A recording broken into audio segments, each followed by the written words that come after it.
পৃথিবীর ইসলাম বিদ্বেষী শক্তি যতই ইসলামকে মিটিয়ে দেওয়ার চেষ্টা করুক না কেন, ওরা যতই ষড়যন্ত্র এবং চক্রান্তের জাল বিছিয়ে দেখ না কেন, তাওহীদি জনতার বুকে থাকা ঈমানের আগুনকে ওরা কিভাবে নেবে? আলহামদুলিল্লাহ, যতদিন পর্যন্ত আমাদের ভেতরে তাওহীদের আগুন জ্বলবে, ঈমানের আগুন জ্বলবে, পৃথিবীর পরিস্থিতি যত ঠান্ডা হয়ে যাক না কেন, আমাদের ঈমান ঘুমাবে না ইনশাআল্লাহ। আমাদের একজন আকাবির ছিলেন শাইখুত তাফসীর আল্লামা আহমদ আলী লাহোরী রাহমাতুল্লাহি আলাইহি, আল্লাহ তার কবরকে নূরে নূরান্বিত করে দিন। ব্রিটিশদের বিরুদ্ধে এই গোটা ভারতবর্ষে, হিন্দুস্তানে যে সকল মহান বুজুর্গ, যে সকল মহান উলামায়ে কেরাম জিহাদের ঝান্ডা উঁচু রেখেছিলেন এবং এই ব্রিটিশ বেনিয়াদের বিরুদ্ধে ময়দানে নিজেদের জীবনের পরোয়া না করে, জালিমের বুলেট বা তাদের বোমাকে পরোয়া না করে, বুক টান টান করে ময়দানের মধ্যে নিজেদেরকে অগ্রসর রেখেছিলেন, তার মধ্যে শাইখুত তাফসীর আল্লামা আহমদ আলী লাহোরী রাহমাতুল্লাহি আলাইহির নাম বিশেষভাবে উল্লেখযোগ্য। এক পর্যায়ে তিনি ব্রিটিশদের হাতে বন্দী হয়ে পড়ে। ব্রিটিশরা নির্যাতনের অংশ হিসাবে তাকে একটা দ্বীপের মধ্যে নির্বাসনে পাঠায়। সেই সময় তারা অনেককে এভাবে নির্বাসন দিয়ে শাস্তি দিত, যেমন শাইখুল হিন্দ মাহমুদ হাসান দেওবন্দি রাহমাতুল্লাহ আলাইহি এবং তার শাগির্দ শাইখুল আরবি ওয়াল আজাব আওলাদ রাসূল হুসাইন আহমদ মাদানী রাহমাতুল্লাহ আলাইহি, তাদেরকেও দীর্ঘ সময় পর্যন্ত এভাবে দ্বীপের মধ্যে নির্বাসনে রেখে ওরা শাস্তি দিয়েছে। আহমদ আলী লাহোরী রাহমাতুল্লাহ আলাইহিকে যখন সেই দ্বীপের মধ্যে নির্বাসন দেয়, তখন তার শাস্তির একটা অংশ ছিল তাকে বরফের মধ্যে ফেলে রেখে উপরে বরফ চাপা দিয়ে শাস্তি দেওয়া। জালিমরা বিভিন্ন জনকে বিভিন্ন ভাবে শাস্তি দেয়। নবী ইব্রাহিম আলা নবিয়িনা ওয়া আলাইহিস সালাম যদি মুসলমান হয়ে থাকে, আমার জাতির পিতা, আপনার জাতির পিতা, সকলের জাতির পিতা, যার চেতনা আমাদের চেতনা, যার আদর্শ আমাদের আদর্শ, এমনকি আমাদের নাম যে মুসলমান, এই নামটা আল্লাহ কোরআনে জানিয়েছেন, হুয়া সাম্মাকুমুল মুসলিমিন, তোমাদের জাতির পিতা ইব্রাহিমই তোমাদের জন্য মুসলমান নামটা রেখেছিল। সেই জাতির পিতাকে শাস্তি দেওয়া হয়েছিল আগুনে ফেলে। কালো এক গোলাম রাসূলের মুয়াজ্জিন, ইতিহাস যাকে বেলাল হাবশী নামে চেনে, সেই বেলাল হাবশী রাদিয়াল্লাহু তাআলা আনহুকে মরুভূমির বালুর উপর ফেলে যখন আকাশের সূর্য প্রচন্ড রৌদ্র যখন বিতরণ করত, সেই সময় প্রচন্ড সেই গরম বালুর উপর ফেলে বুকের উপর গরম পাথর চাপা দিয়ে শাস্তি দিত। তো এক এক যুগে এক এক ভাবে শাস্তি দেয়। রিমান্ডের পদ্ধতিতে ভিন্নতা আসে, শাস্তির পদ্ধতিতে ভিন্নতা আসে, তবে যাদেরকে শাস্তি দেয় তাদের ভেতরের ঈমানে তো ভিন্নতা আসে না। যে ঈমান ছিল আদম আলাইহিস সালামের, যে ঈমান ছিল ইব্রাহিম আলাইহিস সালামের, যে ঈমান ছিল মুহাম্মদ আরবি সাল্লাল্লাহু আলাইহি ওয়াসাল্লামের, আমাদেরকেও তো সেই ঈমানটাই ধারণ করতে হয়। নতুন কোন ঈমান, ভিন্ন কোন ঈমান কেউ যদি নিজের অন্তরে পোষণ করে, সে তো আর কখনো মুক্তি পেতে পারে না। তো ঈমান যেহেতু এক, এই ঈমানের উপর আগুনের শাস্তি আসুক, মরুভূমির বালুর শাস্তি আসুক, পাথরের শাস্তি আসুক, অথবা এর চাইতে বড় কোনো শাস্তি আসুক, এই ঈমান তো দুনিয়ার শাস্তির কারণে নিভে যায় না। যাদেরটা নিভে যায় ওরা মুসলমানের কাতারেই পড়ে। উত্তরবঙ্গে আছে না অনেক ফ্যামিলি, সামান্য একটু চিকিৎসার লোভে, সন্তানদের ভালো স্কুলে পড়ানোর লোভে, কয়েকটা টাকার লোভে ফ্যামিলির পর ফ্যামিলি, এরকম হাজার হাজার ফ্যামিলি ইসলাম ছেড়ে খ্রিস্টান হয়েছে, এমন নজির নাই? এমনকি যে রোহিঙ্গা ইসলামের কারণে এত নির্যাতিত হলো, নিজেদের দেশ ছাড়তে হলো, নিজেদের ভূমি ছাড়তে হলো, নাগরিকত্ব পর্যন্ত পেল না, এমনকি কুকুর শুকুরের যে অধিকার আছে সেই অধিকার পর্যন্ত পেল না। এত কিছু ত্যাগ বরণ করার পর যখন এই দেশে আসলো, তখন এদের অনেকেও আবার এই মিশনারিগুলোর ফাঁদে পা দিয়ে ঈমানকে ত্যাগ করে বসে। তো যার ঈমান কয়েকটা টাকায় বিক্রি হয়, যার ঈমান সামান্য শাস্তিতেই শেষ হয়ে যায়, যার ঈমান 2 পয়সার হুমকি আর ধমকিতে কাট হয়ে যায়, সেই ঈমানকে কি ঈমান বলা যায়? আর যেই ঈমান আগুনের সামনেও রেত হয় না, যেই ঈমানকে করাত্মীয় দ্বিখণ্ডিত করা যায় না, যেই ঈমান পৃথিবীর সকল তাগুতি পরাশক্তির সামনে সিনা টান টান করে দাঁড়িয়ে থাকে, একমাত্র সেটাকেই তো ঈমান বলা যায়। তো শাইখুত তাফসীর আহমদ আলী লাহোরীকে যখন এভাবে লম্বা সময় পর্যন্ত বরফের শাস্তি দেওয়া হচ্ছিল, নিচেও বরফ উপরেও বরফ। কতক্ষণ এভাবে মানুষ টিকতে থাকবে? আপনি আপনার হাতটা ডিপ ফ্রিজের মধ্যে দিয়ে দেখবেন কতক্ষণ রাখতে পারেন, পারবেন বেশিক্ষণ রাখতে? তো এভাবে কিছুক্ষণ থাকতে থাকতে এক পর্যায়ে অজ্ঞান হয়ে পড়লেন। সবাই ভাবলো বেচারা শেষ, কেল্লা ফতে, পটল তুলেছে, মরে গেছে। তোরা তো মনে করে কেউ মারা গেলে ঝামেলা শেষ, দুনিয়ায় কাউকে শহীদ করতে পারলে আমরা বিজয়ী হয়ে যাব। অথচ বাস্তবতা কি এটা? শহীদের শাহাদাত যখন হয়, আল্লাহর জমিনে যখন দ্বীনের কারণে আল্লাহর বান্দাদের রক্ত ঝরে, সেই রক্তে কি তাগুতের বিজয় হয় না ঈমানের বিজয় হয়? কারবালার প্রান্তরে একদিকে হুসাইনের রক্ত ঝরে, আরেকদিকে সেই রক্তের প্রতিটা ফোঁটায় ইয়াজিদের পতনের ফয়সালা লেখা হয়ে যায়। জালেমরা ভাবে আল্লাহর পথের দায়ীদেরকে দমিয়ে দিতে পারবে, আল্লাহর পথে যে কণ্ঠগুলো আওয়াজ উচ্চারণ করে এই কণ্ঠগুলোর লাগাম টেনে ধরতে পারলে, আল্লাহর পথের মুজাহিদদেরকে শহীদ করে দিতে পারলে জমিনে মনে হয় ঈমানের পরাজয় হবে, কুফরের বিজয় হবে, ইসলামের মরণ হবে, শিরকের বিজয় হবে। কিন্তু ওরা জানে না ইসলাম নামক বৃক্ষের গোড়ায় পানি নয়, বরং রক্ত ঢালতে হয়। আর এই বৃক্ষের গোড়ায় যখন রক্ত ঝরে তখন এই বৃক্ষর পত্র পল্লব সুশোভিত হয়। যার কারণে মেরে কোনোদিন ইসলামকে মেটানো যায়নি। যদি যেত, পৃথিবীর মধ্যে অনেক নবী এমন বিগত হয়েছেন যাদের মাথার উপর করাত রেখে পুরো দেহকে দ্বিখণ্ডিত করে দেওয়া হয়েছে। এমনকি যাদের চেতনার কথা বলবেন আপনি, শুরু করেন প্রথম থেকে, রাসূলুল্লাহ সাল্লাল্লাহু আলাইহি ওয়াসাল্লাম তিনি শহীদ ছিলেন। খায়বারের যুদ্ধের সময় এক ইহুদি তাকে বিষ খাইয়েছিল খাবারের মধ্য দিয়ে, এবং মৃত্যুর সময়, ওফাতের সময় বিষের প্রভাব তার মধ্যে জাহের হয়েছিল, যার প্রভাবে একটা রগ পর্যন্ত ছিঁড়ে গিয়েছিল, যার কারণে সকল মুহাদ্দিসরা এই ব্যাপারে একমত যে আল্লাহ রাসূল শহীদের মর্যাদা পেয়ে গেছেন ইনশাআল্লাহ। একইভাবে ওমর রাদিয়াল্লাহু আনহু শহীদ ছিলেন, ওসমান রাদিয়াল্লাহু আনহু শহীদ ছিলেন, আলী রাদিয়াল্লাহু আনহু শহীদ ছিলেন, হাসান রাদিয়াল্লাহু আনহু শহীদ ছিলেন, হুসাইন রাদিয়াল্লাহু আনহু শহীদ ছিলেন, আল্লাহ রাসূলের পালক পুত্র যায়েদ বিন সাবিত রাদিয়াল্লাহু আনহু শহীদ ছিলেন, হাজার হাজার সাহাবী শহীদ ছিলেন। যার কারণে শাহাদাত কি আমাদের জন্য গর্বের নাকি লজ্জা? যদি লজ্জার হয়, আল্লাহর নবী আল্লাহর কাছে জীবনের জন্য দোয়া করলেন না, আল্লাহ নামাজে মরণ দিয়েন, আয় আল্লাহ হজের মধ্যে মরণ দিয়েন, আয় আল্লাহ রোজা অবস্থায় মরণ দিয়েন, কিন্তু একটা দোয়া বারবার করতেন, আয় আল্লাহ আমাকে আপনার পথে শহীদে মরণ দিয়েন, তবে একবার না বারবার দিয়েন। আয় আল্লাহ আমি তো এটা ভালোবাসি, আপনার পথে একবার শহীদ হব, আবার জীবন প্রাপ্ত হব, আবার শহীদ হব, আবার জীবন প্রাপ্ত হব, আবার শহীদ হব, আবার জীবন প্রাপ্ত হব। এমনকি যারা শহীদ হয়ে যায় জান্নাতের সবুজ পাখির ভেতর আল্লাহ তাআলা তাদের রূহগুলো ঢুকিয়ে দেন, তারা জান্নাতের নাজ নিয়ামত ভোগ করতে থাকে। প্রতিদিন সন্ধ্যাবেলায় আল্লাহর কাছে যখন এসে আবার মিলিত হয়, আল্লাহ জিজ্ঞেস করেন, ওরে শহীদান, আমার কাছে তোমরা চাও, আমি চাইলে খুশি, না চাইলে বেজার।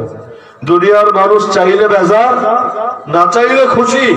আমার আল্লাহ চাইলে খুশি, না চাইলে বেজার। ও শহীদান, আমার কাছে চাও। তারা বলবে, আল্লাহ কি চাওয়ার মতো আছে? যা চাওয়া দরকার সব তো এমনি দিয়ে রেখেছো, কি চাইবো আল্লাহ? জান্নাতে কি কোনো কিছুর অপূর্ণতা থাকবে? কোন স্বপ্ন কি অধরা থাকবে? দুনিয়ায় তো মানুষ ডিপ্রেশনে ভোগে। আজকাল অনেক যুবক নাকি ডিপ্রেশনে আত্মহত্যা করে, আছে না এমন? জান্নাতে কোনো ডিপ্রেশন থাকবে? ডিপ্রেশন থাকে গুনাহগারদের, যারা আল্লাহর পথের জিহাদ নিজেদেরকে উৎসর্গ করে। একবার গিয়ে দেখে আসেন, তাদের কোনো ডিপ্রেশন নাই। কিসের ডিপ্রেশনের ডিপ্রেশন? তারা তো শাহাদাতের জন্য প্রতিনিয়ত প্রহর গুনতে থাকে, আল্লাহর কাছে একটা দোয়াই করতে থাকে, আল্লাহ মরার সময় শাহাদাতের মরণটা অন্তত দিয়ে দাও। এই শহীদদেরকে যখন আল্লাহ বারবার বলবে, কি চাও, কি চাও, কি চাও, চাইতে হবে, তখন শহীদরা বলবে, আল্লাহ একটা জিনিস চাইলে চাই, একটা বার দুনিয়াতে ফিরিয়ে দাও। আল্লাহ তখন আর কোনো কিছু জিজ্ঞেস করবেন না। এমনকি হাদিসের মধ্যে আছে, যেই ব্যক্তি একবার জান্নাতে প্রবেশ করবে, জীবনে আর দুনিয়ায় ফিরতে চাইবে না। যত বড় ওলি হোক, যত বড় বুজুর্গ হোক, যত বড় আলেম হোক, একবার জান্নাতে গেছে বলবে, কেল্লা ফতে, আবার ঠেললেও কি যাবো নাকি দুনিয়ায়? কত কষ্ট মষ্ট করে জান্নাতটা পেয়েছি, মন চাইতো না, তারপর শেষ রাত্রে উঠে তারপর নিজেকে নামাজের জন্য প্রস্তুত করেছি, মসজিদে এসেছি, হার কোন শীত ছিল, তারপর আল্লাহর কোন বিধানকে ছাড়িনি, এত কষ্ট করার পর আসলাম, এখন আবার দুনিয়ায় যাবো কিল্লাই। কিন্তু শহীদরা বলবে আল্লাহ একবার না 10 বার অন্তত ফেরত পারলাম। তো দুনিয়ার সবাই একদিকে ছোটে আর আল্লাহর পথে এই বান্দারা আর একদিকে ছোটে। তো যার ভিতরে ঈমানের প্রেরণা ঢোকে, যার অন্তরের মধ্যে ঈমানের বীজ বপিত হয়, পৃথিবীর কোনো কিছুর লোভ অথবা পৃথিবীর কোনো কিছুর ভয় তাকে ঈমান থেকে এক চুলও সরাতে পারে না। সারা দুনিয়ায় আজকে আমাদের মুসলমানদের যে অবস্থা, এর কারণ কি কেউ বলতে পারবেন নিশ্চিত করে? আল্লাহ রাসূল বলে গিয়েছেন। রাসূল যা বলেন সত্য বলেন না মিথ্যা বলেন? সঠিক বলেন না ভুল বলেন? আল্লাহ রাসূল এক বিস্তারিত একটা ডিটেইল হাদিস উল্লেখ করেছেন, লম্বা হাদিস। হাদিসের শেষে গিয়ে রাসূল বলেছেন, উম্মতের মধ্যে যখন দুটো রোগ দেখা দিবে, তখন পৃথিবীর সকল জাতিগোষ্ঠী ঐক্যবদ্ধ হয়ে আমার উম্মতের উপর ঝাঁপিয়ে পড়বে, যেভাবে প্রচন্ড ক্ষুধার্ত ব্যক্তিরা খাবারের প্লেট পেলে ঝাঁপিয়ে পড়ে। বলবো রোগ দুটো কি জিনিস? এক নম্বর রাসূল বলেন হুব্বুদ দুনিয়া, দুনিয়ার ভালোবাসা। প্রত্যেকে নিজেকে একবার জিজ্ঞেস করি, আমার ভেতরে কি দুনিয়ার ভালোবাসা নাই? বলবো হুজুর দুনিয়ার ভালোবাসা নাই, কিন্তু নারীর ভালোবাসা, গাড়ির ভালোবাসা, সম্পদের ভালোবাসা আছে। আসলে দুনিয়ার ভালোবাসা বলতে আলাদা কিছু না, দুনিয়ার ভালোবাসা মানে এগুলোর ভালোবাসা। আমরা এই যে সারাদিন এত মেহনত করি, ব্যবসায়ী ব্যবসা করে, চাকরিজীবী চাকরি করে, একজন ক্ষেত খামারি যারা করে সারাদিন ক্ষেতের মধ্যে পরিশ্রম ব্যয় করে, যারা রাজনৈতিক সারাদিন রাজনীতির পেছনে এত গলদঘর্ম হয়, কিসের জন্য? আখিরাতের জন্য না দুনিয়ার জন্য? একটাবার চিন্তা করি, দিনে কয় মিনিট আল্লাহরে দেই আর কয় মিনিট দুনিয়ারে দেই? দুনিয়ারে যে এগুলো দেই কেন দেই? আল্লাহ দুনিয়া কামাই করতে বলেছেন তাই করি না দুনিয়ার লোভে করি? অন্তর বলবে দুনিয়ার লোভেই করি। তো রাসূল বলেন যখন অন্তরের ভিতর দুনিয়ার ভালোবাসা ঢুকবে, ওয়া কারাহিয়াতুল মাউতি ফি সাবিলিল্লাহ, এবং আল্লাহর পথের মৃত্যুকে উম্মত অপছন্দ করবে, তখন পৃথিবীর সকল জাতিগোষ্ঠী আমার উম্মতের উপর ঝাঁপিয়ে পড়বে। তার মানে এই দুটো রোগ থেকে যদি নিজেকে পবিত্র করতে পারি, বিশেষভাবে যুবকরা যদি দুনিয়ার লোভের মধ্যে এক নম্বর যেটা আছে নারীর লোভ, নারীর মায়া, নারীর আসক্তি, নারীর কামনা, নারীর বাসনা অন্তর থেকে বের করতে পারি, ইনশাআল্লাহ এই অন্তরের মধ্যে কোনো আগুনও জ্বলবে না, কোনো ডিপ্রেশনও থাকবে না, এই অন্তরে শুধু ঈমানের স্বাদ আর নূর থাকবে। ঈমান একটা সুস্বাদু জিনিস। রাসূল হাদিসের মধ্যে বলেন সালাসুম মান কুন্না ফীহি ওয়াজাদা বিহিন্না হালাওয়াতাল ঈমান, তিনটা গুণ এমন আছে যদি কারো মধ্যে থাকে সেই ব্যক্তি ঈমানের মিষ্টতা পেয়ে যায়। তার মানে ঈমান মিষ্টি জিনিস। আমরা মিষ্টি খেলে মিষ্টিতার স্বাদ পাই, কিন্তু আমরা যে মুমিন ঈমানের স্বাদ পাই, আমরা যে নামাজি নামাজের মজা পাই, এগুলো করতে হয় তাই করি, কিন্তু এগুলোর কোনো স্বাদ কিন্তু আমরা অনুভব করি না। রাসূল বলেছেন কিছু কাজ এমন আছে যদি বান্দার ভেতর এগুলো আসে তাহলে বান্দা ঈমানের স্বাদ পেয়ে যায়। এর মধ্যে একটা কাজ হলো আল্লাহ রাসূল সাল্লাল্লাহু আলাইহি ওয়াসাল্লাম বলেছেন, কোন যুবক যখন কোন নারীর দিকে তাকাতে সক্ষম, এরপর একমাত্র আল্লাহর ভয়ে না তাকিয়ে নিজের দৃষ্টিকে নত রাখে, আল্লাহ তাআলা বলেন আবদালতুহু ঈমানান ইয়াজিদু হালাওয়াতাহু ফি কলবি, আমি তার অন্তরে এমন ঈমানের স্বাদ দান করি যার মিষ্টতা সে নিজে অনুভব করে। আল্লাহর জন্য কেউ যদি কোনো কিছু ছাড়ে, আল্লাহ তাআলা এর চাইতে অনেক উত্তম জিনিস তাকে দান করেন, দুদিন আগে হোক বা দুদিন পর। আপনি আল্লাহর জন্য ত্যাগ করবেন আর আল্লাহ আপনাকে কিছু দেবেন না, এটা কখনোই হতে পারে না। এই বিষয়টা আলোচনায় বিশেষভাবে এজন্য আনতে হচ্ছে, দাজ্জালের নাম শুনেছেন সবাই? দাজ্জাল শুধু একটা ব্যক্তিই নয়, দাজ্জাল যে আসবে তার ফিতনার পরিধি হবে অনেক ব্যাপক। দাজ্জালের বাহিনীর সদস্য যেমন হবে অনেক বেশি, দাজ্জালি ফিতনার পরিধিও হবে অনেক বেশি। এই দুনিয়ার মধ্যে দাজ্জাল এমনি এমনি আসবে না। দাজ্জাল আসার আগে পৃথিবীটা দাজ্জালের আগমনের জন্য প্রস্তুত হতে হয়। যেমন একজন প্রধানমন্ত্রী এই মাঠে এমনি আসবে না, আসার জন্য আগে পুলিশ আসতে হবে, নিরাপত্তা নিশ্চিত করতে হবে, সব কিছু যখন নিশ্চিত হবে তারপর আসা বা না আসার ব্যাপারে ভাববে। তো দাজ্জাল যে দুনিয়াতে আসবে এমনি এমনি আসবে না, দুনিয়া যখন দাজ্জালের জন্য রেডি হবে তারপর দুনিয়াতে দাজ্জাল আসবে। কিন্তু দাজ্জালি ফিতনা কি? দাজ্জাল দুনিয়াতে আসার ভূমিকাগুলো কি উম্মত এগুলো নিয়ে আলোচনা করে না, আর বিশ্বাস করেন আলোচনা শুনতেও পছন্দ করে না। এই ক্লান্ত শরীর নিয়ে আমি যে বলছি দাজ্জালের কথা, এমন অনেকেও ভাবতে পারে কি শুরু করছে হুজুর, একটু মরণের কাহিনী কইতো, বাপমা নিয়ে একটু অস্টস করতো, তাই যেন অন্তরটা বিগলিত হতো। এই কি দাজ্জাল মাজজাল এগুলো কি আর আমগো জমানায় পাবো? আমগো নাতিপুতি পাইলে এক কথা। এই বিশ্বাস আছে না আমাদের? দাজ্জাল নিয়ে কোনো ভয় কাজ করে? আরে বলে না, কাজ করে নাকি? করে আমাদের ভেতরে। অথচ সাহাবায়ে কেরাম পর্যন্ত যখন বড় কোনো আওয়াজ শুনতেন, অনেক সময় এমন হতো বাগানে গিয়ে লুকিয়ে পড়তেন এই আশঙ্কায় না জানি দাজ্জাল প্রকাশ হয়ে গেছে। আল্লাহর নবী তাদেরকে শান্ত করতেন, দেখো সাহাবীরা, ইয়াখরুজ ওয়া আনা ফীকুম ফাআনা হাজিজুহু দুনাকুম। সেই হাদিস, আমার জীবন দশায় যদি দাজ্জাল প্রকাশিত হয় তোমাদের কোনো ভয় নাই, আমি একা তোমাদের পক্ষ হয়ে মোকাবেলা করব। আর আমি দুনিয়া থেকে যাওয়ার পর যদি দাজ্জাল আসে তাহলে ফামরুন হাজিজু নাফসি আল্লাহু খলিফাতি আলা কুল্লি মুসলিম।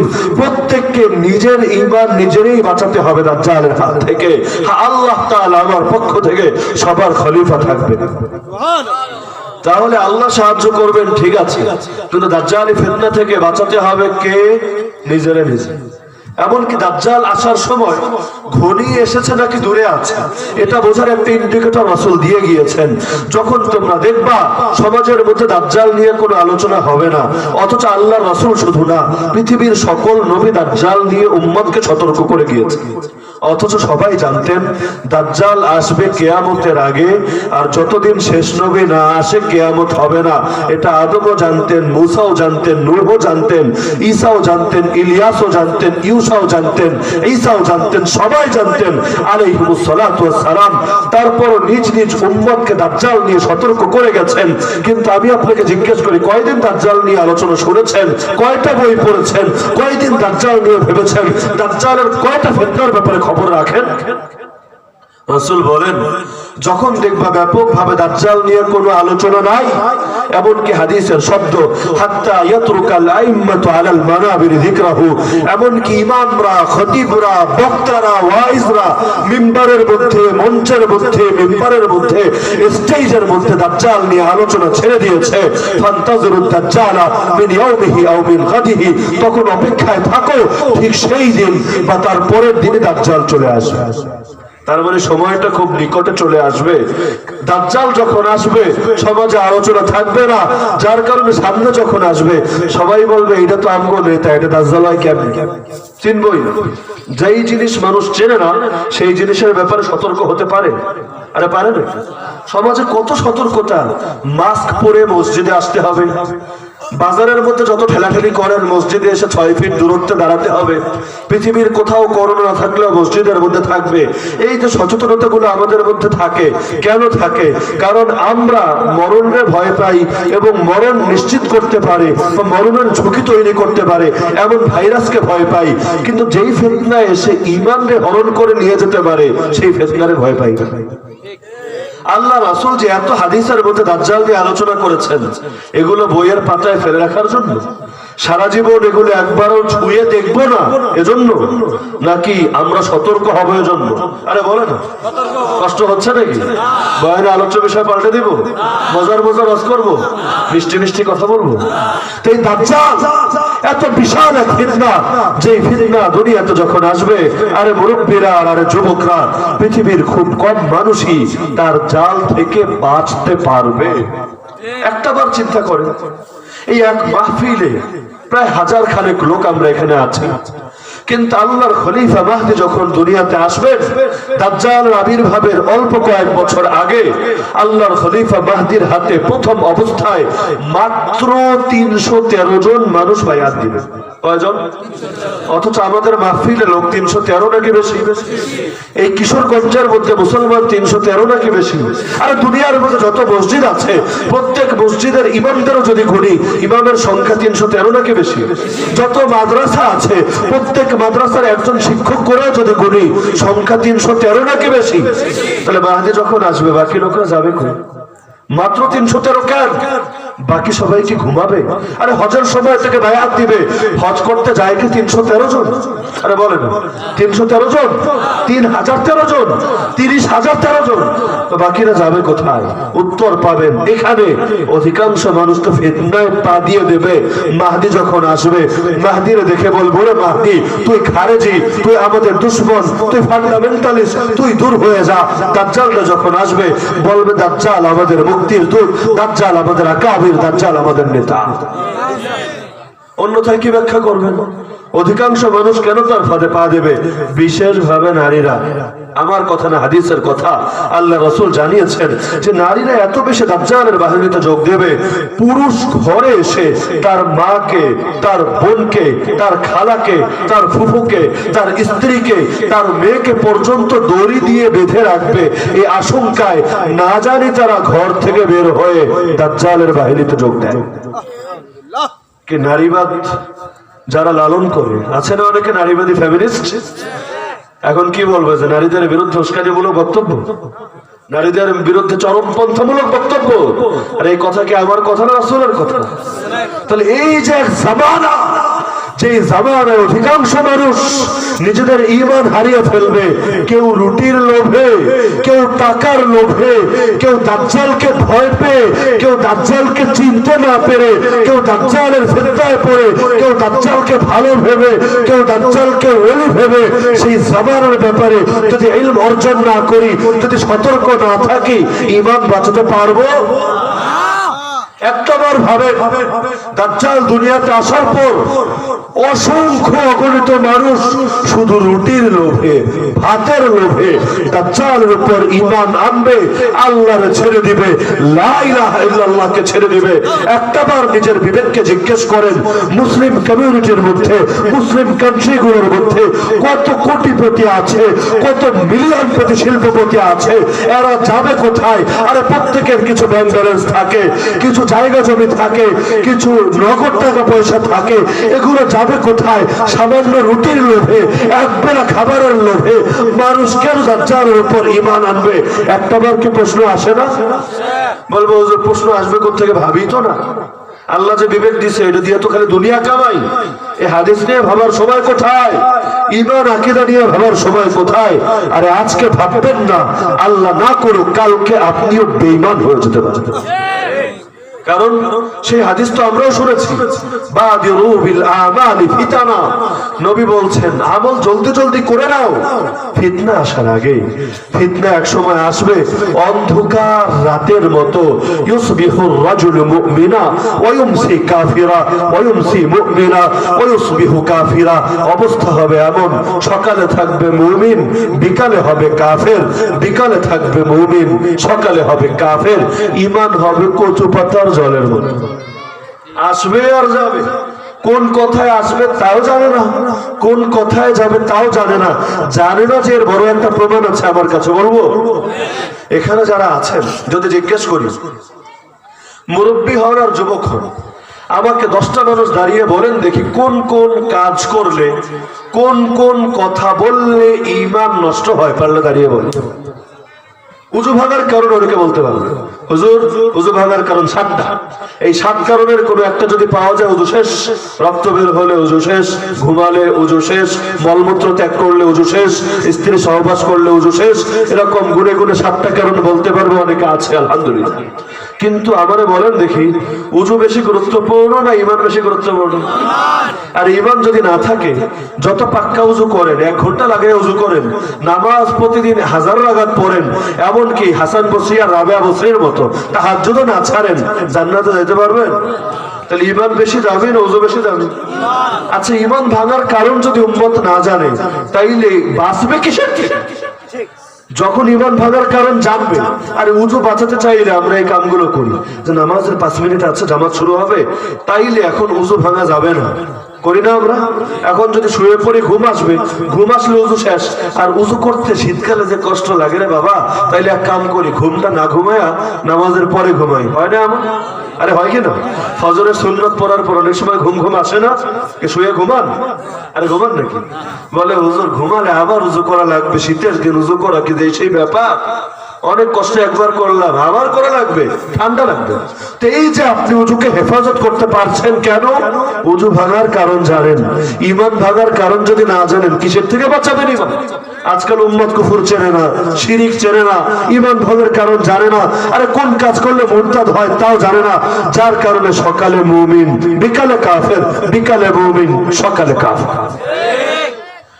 এই যে এক জামান আসছে, যেই জামানায় ঈমান রক্ষা করাই বড় কঠিন হয়ে দাঁড়াবে। এমনকি হাদিসের শব্দ, আল্লাহর নবী সাল্লাল্লাহু আলাইহি ওয়াসাল্লাম বলেন, আসসাবিরু ফীহিন্না আলা দীনিহি কাল কাবিদি আলাল জামর। যেই সময় যেই ব্যক্তি ঈমান রক্ষা করবে, ঈমানের ব্যাপারে সবরের পরিচয় দেবে, তার উদাহরণ হবে ওই ব্যক্তির মতো যে নিজের হাতে অঙ্গার ধরে রেখেছে। হাতে আগুন ধরে রাখতে কয় মিনিট পারবেন? কয়েক সেকেন্ডও তো পারবেন না। তো ঈমান রক্ষা করা এক সময় এমন কঠিন হবে।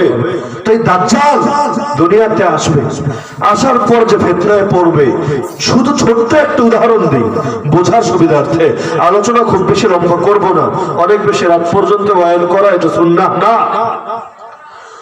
তো একটা উদাহরণ দিয়ে শুধু বোঝাই দাজ্জাল আসলে কেন অধিকাংশ মানুষ তার ফাঁদে পা দেবে। এই যে দেখেন, আমার রুটির লোভ দিলে আমি কি খ্রিস্টান হব? আপনি হবেন?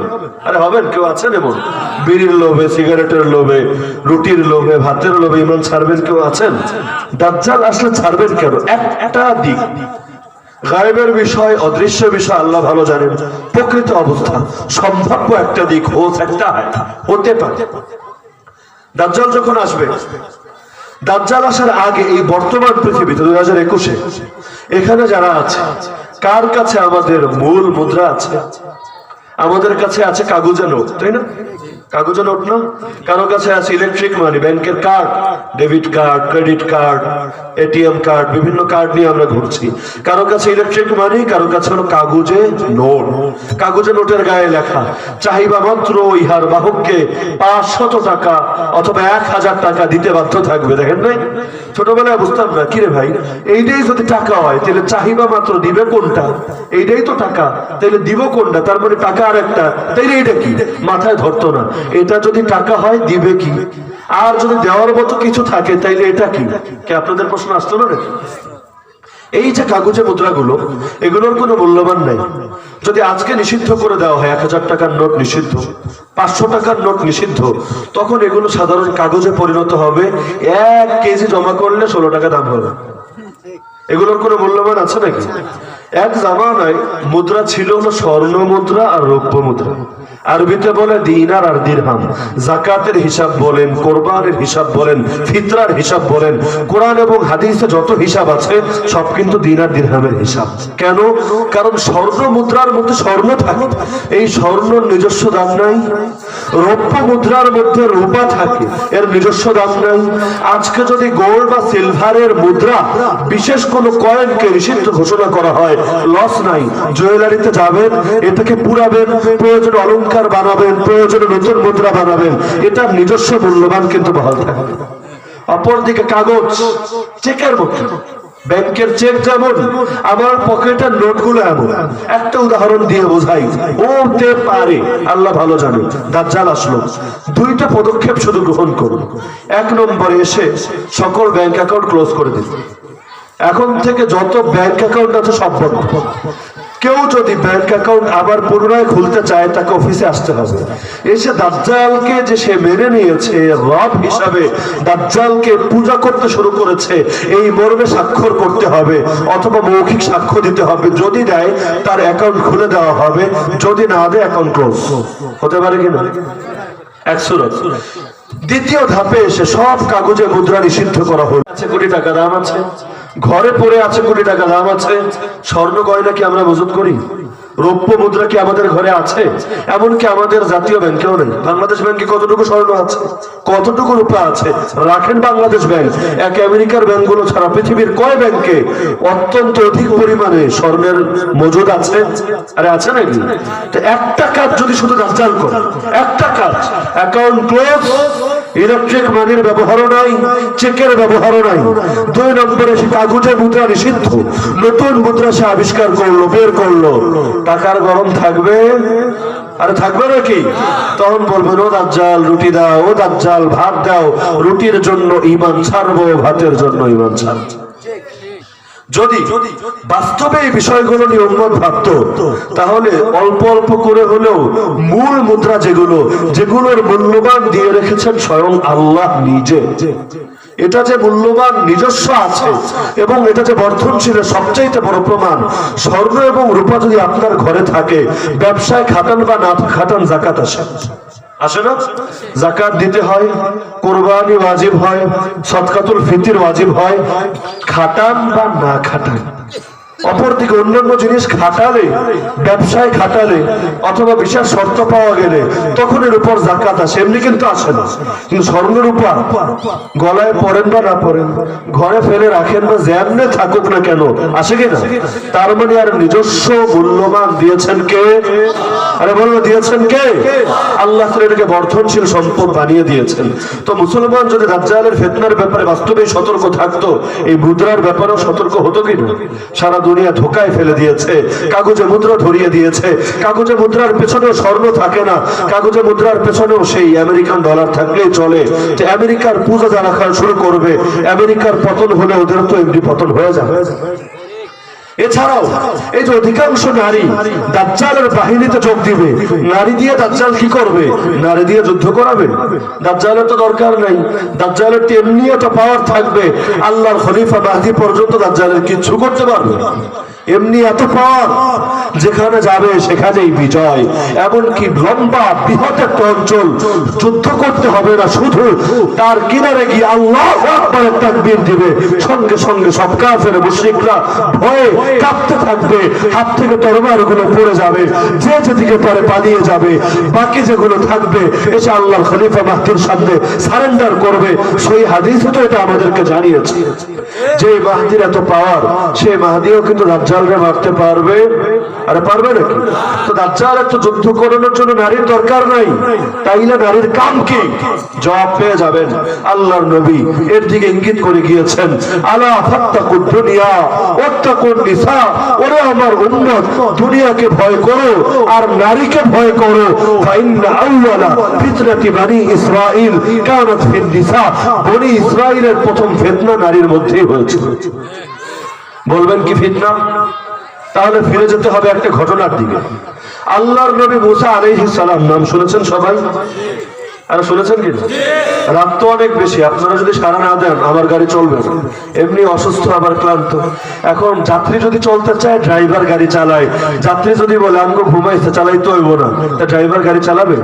তা আপনারা চললে আমি চলবো, আপনারা না চললে আমিও ঘুমিয়ে পড়বো। চলবে নাকি? আল্লাহর নবী মুসা আলাইহিস সালামের যুগে আল্লাহর অনেক বড় একজন ওলি ছিলেন, বড় আলেম ছিলেন, যার নাম ছিল বালাম বাউর। এই বালাম বাউরকে বলা হতো মুস্তাজাবুদ দাওয়া, অর্থাৎ এত বড় ওলি দোয়া করলে দোয়া কবুল হয়ে যেত। থাকে না এমন কিছু মানুষ, বৃষ্টি হয় না বহুদিন, খরা, একটা মাঠে গিয়ে সলাতুল ইস্তিসকা আদায় করতে হয়, ইস্তিসকার নামাজ। মুরব্বীরা যারা আছেন অনেকে হয়তো দেখেছেন, বহুদিন বৃষ্টি হয় না, আল্লাহর কোন ওলিরে নিয়ে ময়দানে যায়, নামাজ আদায় করে, নামাজের পর দোয়া করতে থাকে, দেখা যায় আল্লাহ তাআলা বৃষ্টি দেন। হয় না এমন? তো এরকম অনেক বুজুর্গ থাকেন যারা দোয়া করলে দোয়া কবুল হয়, কারণ গুনাহ করেন না তারা।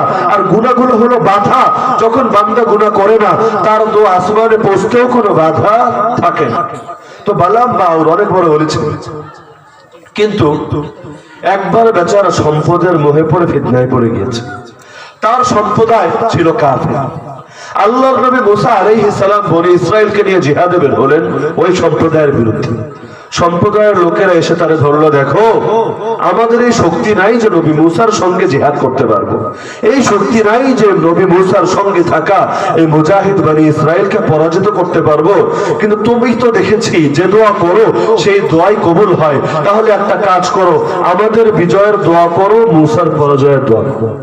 সে বলল, আস্তাগফিরুল্লাহ, নাউযুবিল্লাহ, নবীর বিরুদ্ধে বদদোয়া করার হিম্মত আমার নাই, আর নবীর বিরুদ্ধে যদি বদদোয়া করি আমি তো ধ্বংস হয়ে যাব। নবীর বিরুদ্ধে মাঠে নেমে কেউ টিকতে পারে না। একদিন দুদিন, একবার দুবার, বারবার যখন তারা আসে, অনেক বোঝায়, কোনো বোঝে কোনো কাজ হয় না। শেষে এসে লোভ দেখালো, দেখো এই যে সারা জীবন গর্তের মধ্যে পড়ে থেকে ইবাদত করলা, কি পাইলা? তোমার যা লাগে আমরা সব দিব, নারী লাগলে নারী দিব, বাড়ি লাগলে বাড়ি দিব, টাকা পয়সা কত লাগে সম্পদের পাহাড় বানিয়ে। তো এভাবে বারবার যখন প্রস্তাব দেওয়া হলো, যতই হোক মানুষ তো, মানুষের মধ্যে দুর্বলতা থাকে। আল্লাহ কোরআনেই বলেছেন খুলিকাল ইনসানু যায়ীফা, মানুষকে সৃষ্টি করা হয়েছে দুর্বল রূপে। এজন্য আল্লাহ কোরআনে জায়গায় জায়গায় বলেছেন গুনার কাছে গিয়ে গুনাহ থেকে বাঁচার চেষ্টা করবি না। যদি গুনাহ থেকে বাস্তবে বাঁচতেই চাও, গুনার ধারে কাছেও যাবি না। লা তাকরাবুল ফাওয়াহিশ, আল্লাহ বলেছেন অশ্লীল কাজের ধারে কাছেও যাবা না।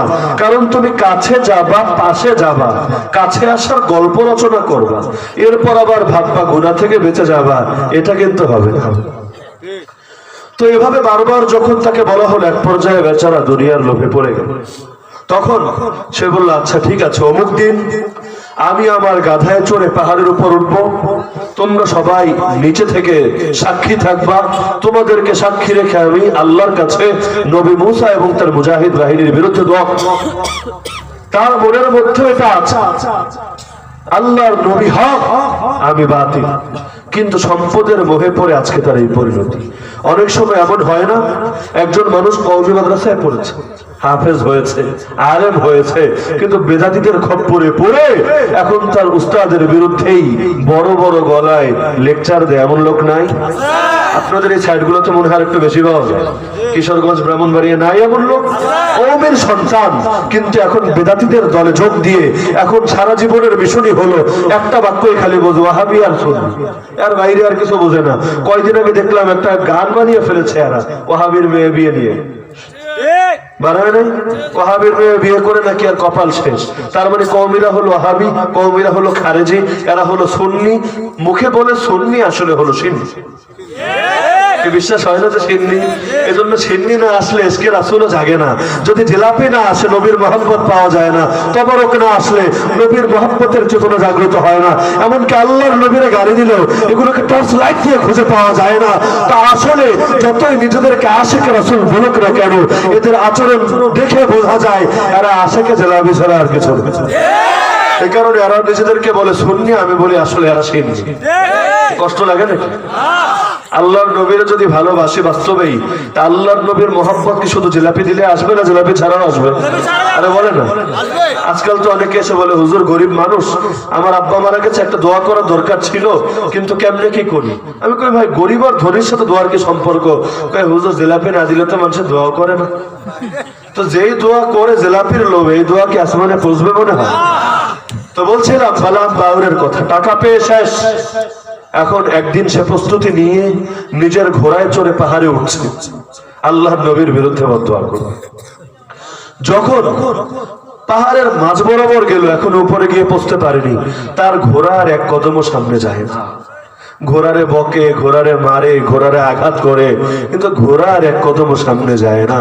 কারণ ঘোড়াও তো বুঝতে পারে পরিণতি কি ঘটতে যাচ্ছে। দুনিয়ার মধ্যে যত প্রাণী আছে সবাই কিন্তু মুসলমান। কুকুর বলে না, শুকর বলেন, একটা প্রাণীরাও কিন্তু আল্লাহ জাহান্নামে ফেলবেন। অপরদিকে অনেক কপাল পোড়া মানুষ এমন আছে, আল্লাহ তাআলা যাদেরকে জাহান্নামে নিক্ষেপ করবেন, যারা চিরকালের জন্য জাহান্নামের ইন্ধন হবে। শুকর আর কুকুর আপনার কাছেও ঘৃণিত, কিন্তু শুকর আর কুকুর জাহান্নামী না। অপরদিকে যেই লোকটা জাহান্নামী, সে কি কুকুর আর শুকরের চাইতে উত্তম নাকি অধম? তো সেই গাধা এক কদম সামনে যাচ্ছে না। শেষে বাধ্য হয়ে গাধারে রেখে একা একা গেল পাহাড়ের উপর। যাওয়ার পর সেখানে দোয়া শুরু করলো, হে আল্লাহ, বলতে চাচ্ছিল নবী মুসা আর তার বাহিনীরে পরাজিত করো, আমার সম্প্রদায়কে বিজয়ী করো। আল্লাহর কি কুদরত, মুখ দিয়ে বারবার বের হচ্ছে উল্টাটা, হে আল্লাহ, নবী মুসা আর বনি ইসরাইলকে বিজয়ী করো, আবার জাতিরে পরাজিত করো। যতবার বলতে যায় উল্টাটা বের হয়ে যায়। সম্প্রদায়ের সবাই তো রাগে খিটমিট করছে, কিরে তোরে এত লোভ দেখালাম, এত টাকা দিলাম, আমগো বিরুদ্ধে বদদোয়া করা যায়গা, আমগো খেয়ে আমগো পরে আমগো সামসামি করবে, এটা হলো? সবাই ক্ষিপ্ত হয়ে যাচ্ছে। শেষে একটা পর্যায়ে বেচারা আশা ছেড়ে দিল, বলল, আর এই জবানের নিয়ন্ত্রণ তো আমার হাতে থাকেনি, এই জবান যার, জবান থেকে দোয়া বের করছেন তিনি। আমার আল্লাহ যদি জবানকে বন্ধ করে দেন, তাহলে কোনো মানুষ নিজের ইচ্ছায় কোনো কথা বলার ক্ষমতা রাখে? আমার আল্লাহ যদি কোনো কিছুর জবান জারি করে দেন, পৃথিবীর কোনো মানুষ সেটার মুখ বন্ধ করতে পারে? হাদিসের মধ্যে তো আছে, কিয়ামতের আগে ঈসা আলাইহিস সালাম যখন আসমান থেকে দুই ফেরেশতার কাঁধে ভর করে দুনিয়াতে আসবেন, তাকে দেখে দাজ্জাল মন যেভাবে গলে যায় সেভাবে গলে যাবে। দাজ্জাল দৌড়াতে থাকবে, তিনি গিয়ে দাজ্জালকে ধরে ফেলবেন, তাকে হত্যা করবেন। এরপর দাজ্জালের বাহিনীর যতগুলো সদস্য আছে, এদের অনেকে গাছের পেছনে গিয়ে লুকাবে, অনেকে পাথরের পেছনে গিয়ে লুকাবে। সহিহ মুসলিমের হাদিস, সেই সময় গাছ আর পাথর পর্যন্ত ডেকে ডেকে বলবে, এ মুসলমান কোথায় তুমি, এদিকে আসো, আমার পেছনে দাজ্জালের বাহিনী লুকিয়ে আছে, ওদেরকে ধরো, একটা একটা ধরো, ধরে ধরে জবাই করো।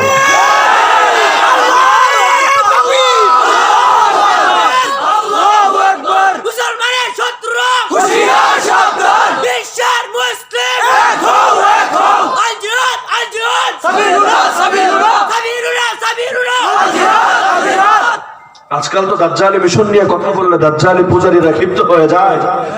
তারা হকের কণ্ঠগুলোতে লাগাম লাগাতে চায়, হকের আওয়াজগুলোকে নিষিদ্ধ করে দিতে চায়। কিন্তু যেদিন গাছ আর পাথরও কথা বলতে শুরু করবে, সেদিন কার মুখ রেখে কার মুখ রে বন্ধ করবে? তো বলছিলাম, বেচারা দোয়া করতে চায় একটা, মুখ দিয়ে বের হচ্ছে একটা।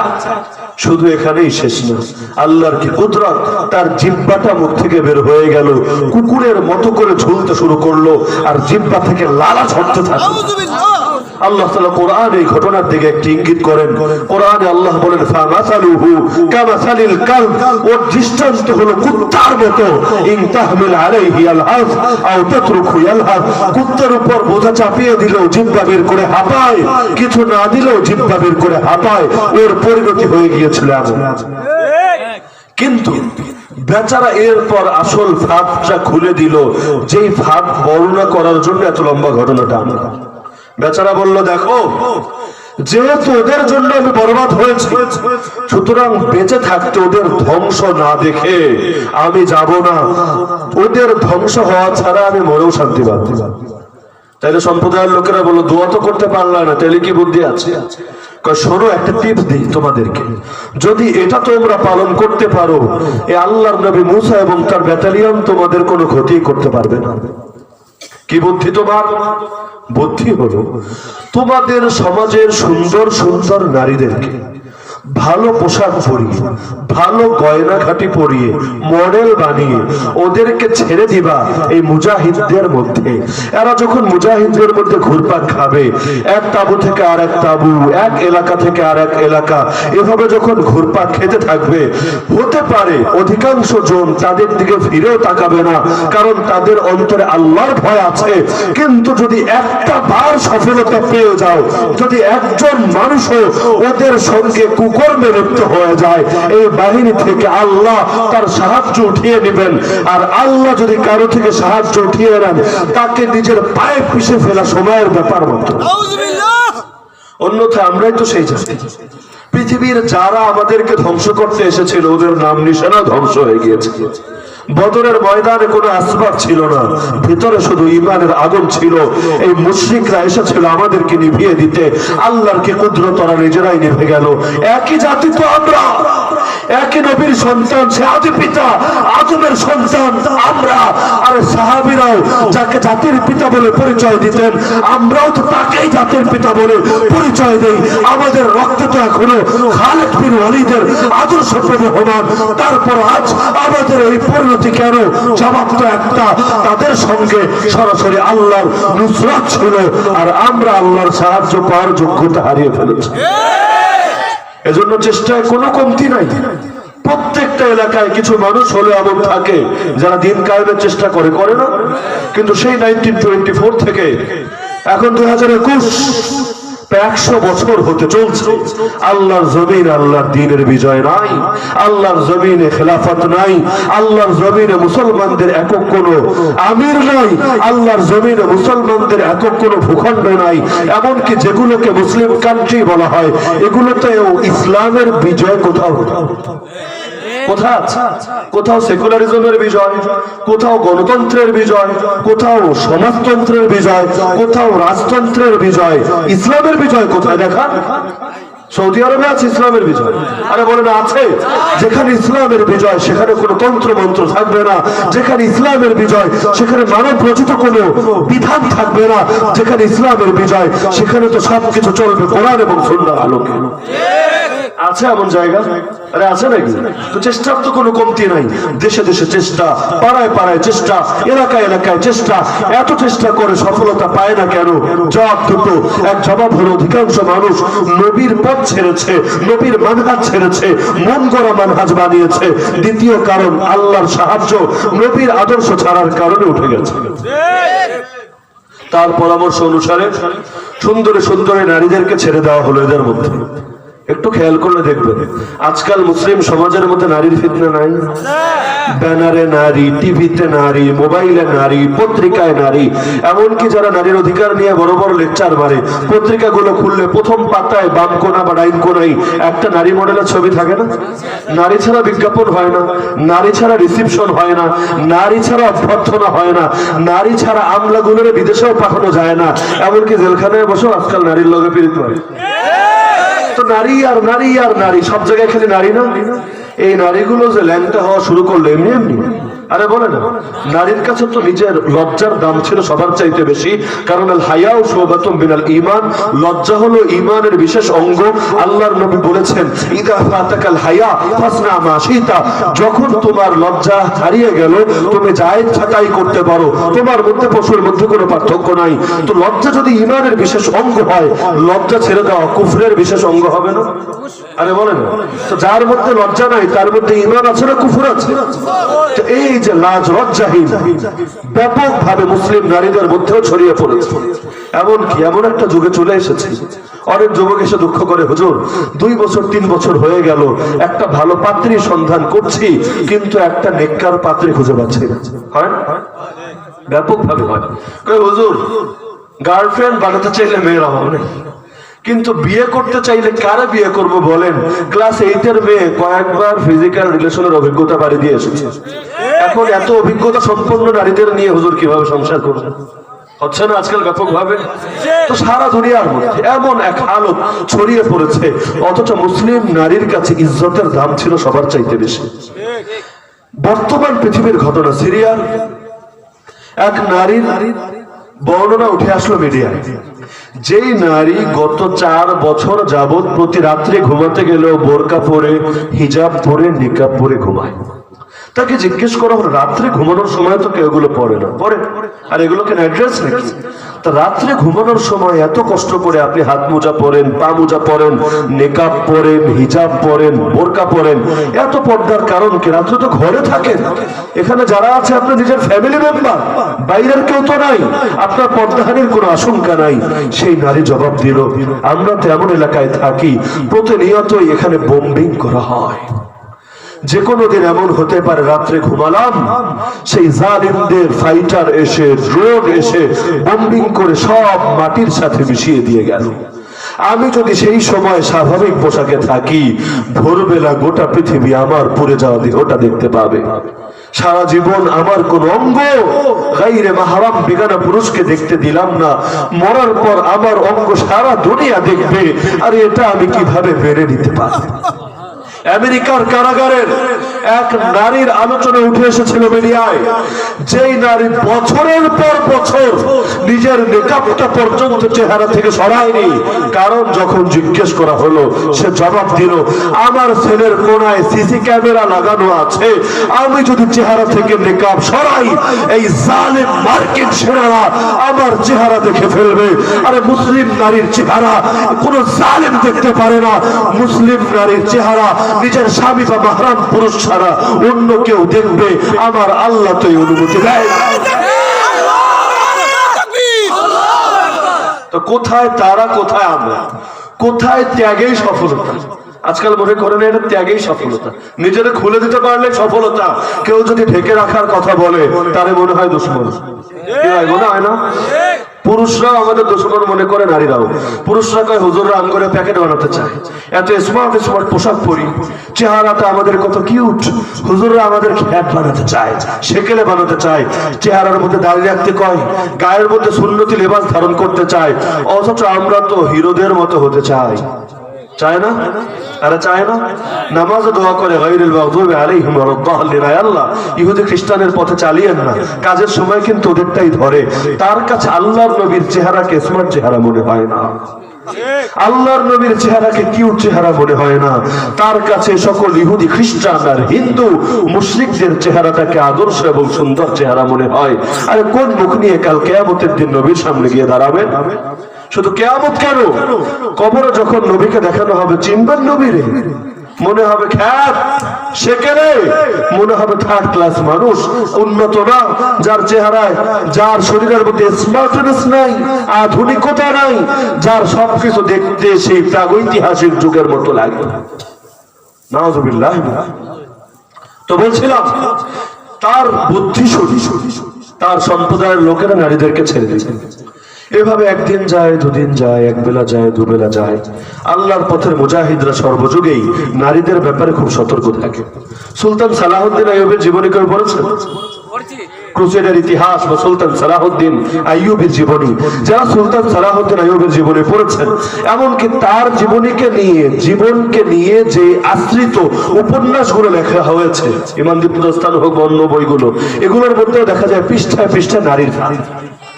প্রত্যেক যুগে কাফের মুশরিকরা এটাকে একটা টোপ হিসাবে ব্যবহার করে, কারণ যে নারীর ফাঁদে পা দেয় তার সঙ্গে আল্লাহর সাহায্য থাকবে না। তো একদিন দুদিন এভাবে যেতে যেতে একজন মুজাহিদ, যে কিনা মুসা আলাইহিস সালামের চাচাতো ভাই ছিল, সে এক সর্দারের মেয়ের সঙ্গে প্রেমের সম্পর্কে লিপ্ত হয়ে গিয়েছিল। এবং প্রেম শুরু হয় দেখা থেকে, ভালো লাগা, ভালোবাসা, এরপর যেতে যেতে বিছানা পর্যন্ত চলে যায়। তাদেরও হয়েছিল এটা, তাদের মধ্যে তার শারীরিক সম্পর্কে লিপ্ত হয়ে গিয়েছিল। মুসা আলাইহিস সালামের শরীয়ত কঠোর ছিল, সেই যুগে আল্লাহ তাআলা সঙ্গে সঙ্গে শাস্তি দিয়ে দিতেন। কোরবানি, আমরা যে কোরবানি দিই, কারটা কবুল হয়েছে আর কারটা হয় নাই দেখা যায়। একটা যুগ এমন ছিল, পশু যখন কোরবানি দিতে হতো মাঠের মধ্যে এনে হাজির করত, যারটা কবুল করবে আসমান থেকে গায়েবে আগুন এসে পুড়িয়ে নিত, যারটা কবুল হবে না সেটা মাঠেই পড়ে থাকতো। আল্লাহ আমাদের ইজ্জত হেফাজতের জন্য এই যুগে সহজ করেছেন, নইলে তো সবার মান সম্মান নিয়ে টানাটানি লাগতো।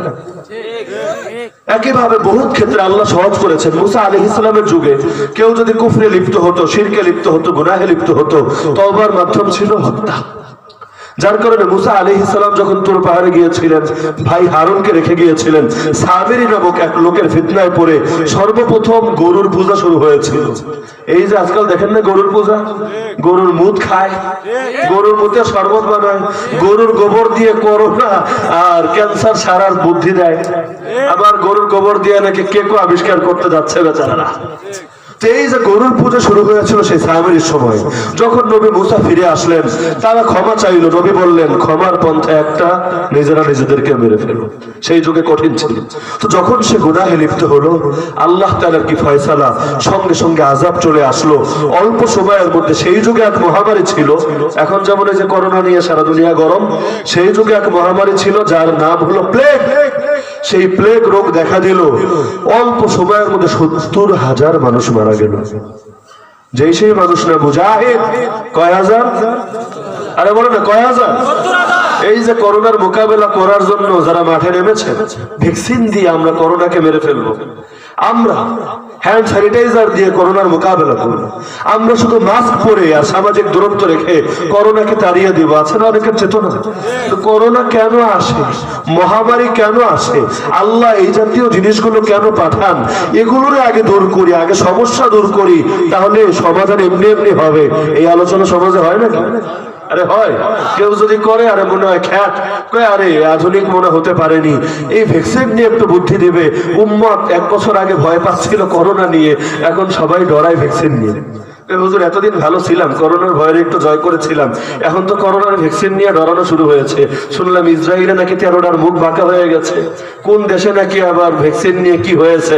এখন আমগো এখানে এসেও হুজুর ভ্যাকসিন তো দেওয়া শুরু হয়েছে, এখন কি হতে পারে, আবার বিনামূল্যে ভ্যাকসিন পাঠাচ্ছে, যারা দরকারি জিনিসটাই দেয় না, পেঁয়াজই দেয় না আমগরে, মাঝে মধ্যে পেঁয়াজ আটকে দেয়, পানি যখন প্রয়োজন তখন পানি দেয় না, আর যখন পানির দরকার নেই একদম ঢেলে দেয়।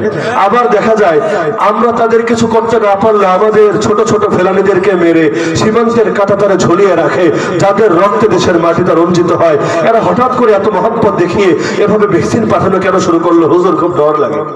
কি হচ্ছে না? ভয় পান না আপনারা?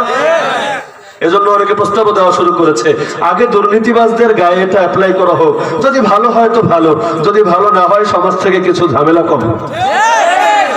তো বলছিলাম মূল সমস্যা নিয়ে তো মানুষ ভাবে না, সমস্যারে ঠিক রেখে শিকড় ঠিক রেখে শুধু গাছের ডালপালারে ঠিক করতে চায়। ডাল কয়টা কাটবেন? শিকড় থাকলে ডাল আবার জন্মাবে। তো সেই সময় 70,000 মানুষ যখন মারা গেল, তো নবী বুঝতে পারলেন যে এখানে কোনো একটা সমস্যা নিশ্চয়ই হয়েছে, তো সমাধান করতে হবে। খুঁজতে খুঁজতে এক তাঁবুর মধ্যে গিয়ে সেই লোকরে পাওয়া গেল। নবী মুসা আলাইহিস সালামের ভাই তাঁবুর ভেতর থেকে বের করে এনে এক কোপ দিয়ে গলাকে দ্বিখণ্ডিত করে দিল। আল্লাহ তাআলা তার আযাব উঠিয়ে নিলেন।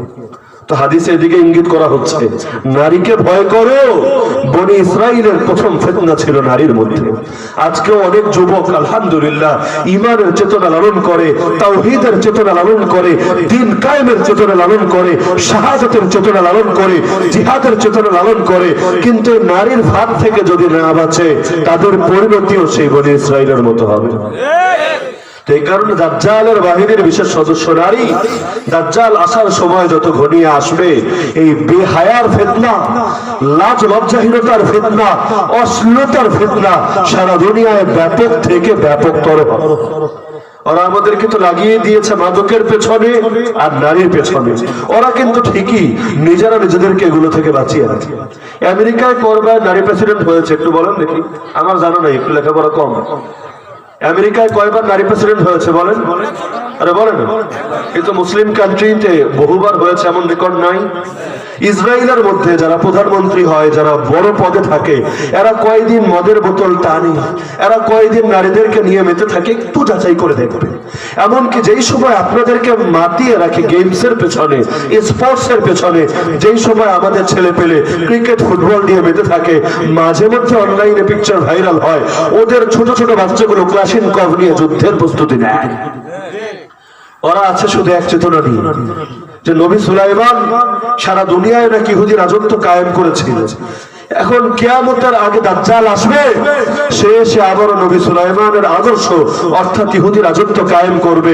এজন্য ইহুদিরা নিয়ম করে প্রতি বছর একদিন দাজ্জালের জন্য পূজা করে, নিয়মিত সর্বদা দাজ্জালের আগমনের জন্য দোয়া করে। এমনকি দাজ্জাল আসার জন্য দুনিয়াতে যত আলামত বলে গিয়েছেন আল্লাহ রাসূল সাল্লাল্লাহু আলাইহি ওয়াসাল্লাম, সবগুলোকে আর বাস্তবে প্রয়োগ করে। দাজ্জাল যখন আসবে তখন দুনিয়ার মধ্যে সেই ইহুদি অঞ্চলের মধ্যে গারকাত গাছ বেশি থাকবে। কারণ আগে যে বললাম, গাছের পেছনে লুকালেও গাছ বলে দিবে আমার পেছনে ইহুদি আছে, মুসলমানের ধর, ধরে ধরে জবাই কর। কিন্তু একটা গাছের কথা রাসূল বলেছেন, যে গাছের নাম গারকাত, এই গাছ হলো ইহুদি গাছ, এর পেছনে কোন ইহুদি লুকালে এই গাছ বলবে না। এজন্য এখন ব্যাপকভাবে গাছ লাগাতে শুরু করেছে। ইস্পাহান থেকে প্রথম দাজ্জালের আবির্ভাব ঘটবে। ইরানের একটা অঞ্চল, সেই ইস্পাহানে গিয়ে ইহুদি বসতি গেড়েছে। ওদের নেতারা ওদেরকে আরো বলেছে, প্যালেস্টাইনের জেরুজালেম এসে দাজ্জাল তার সিংহাসন গাড়বে। এজন্য উড়ে এসে এখন জুড়ে বসেছে ফিলিস্তিনের মুসলমানদেরকে মেরে ঘর বাড়ি থেকে তাড়িয়ে সেখানে এখন জারজ রাষ্ট্র বানিয়েছে, যার নাম ইসরায়েল। আর মালাউন আমেরিকা জাতিসংঘের দ্বারা সেই জারজ রাষ্ট্রকে বৈধতাও দিয়েছে। শুধু তাই না, ওদের ধর্মগুরু ওদেরকে জানিয়েছে যতদিন মসজিদে আকসা না ভাঙা হবে, যতদিন সুলাইমান যেই মন্দির বানিয়েছিল, ওদের বিশ্বাস সুলাইমান সারা দুনিয়ায় ইহুদি রাজত্ব কায়েম করেছিল আর জিনের দ্বারা মন্দির বানিয়েছিল। আমরা বিশ্বাস করি জিনের দ্বারা মন্দির না, জিনের দ্বারা মসজিদ বানিয়েছিল, যেই মসজিদই হলো মসজিদ আকসা। কিন্তু ওরা বলে না, এটা ছিল মন্দির, হাইকালে সুলাইমান যার নাম, ইংলিশে সুলাইমানি টেম্পল, বাংলায় সুলাইমানি মন্দির। যে মুসলমানরা এটাকে ভেঙে সেখানে মসজিদে আকসা বানিয়েছে।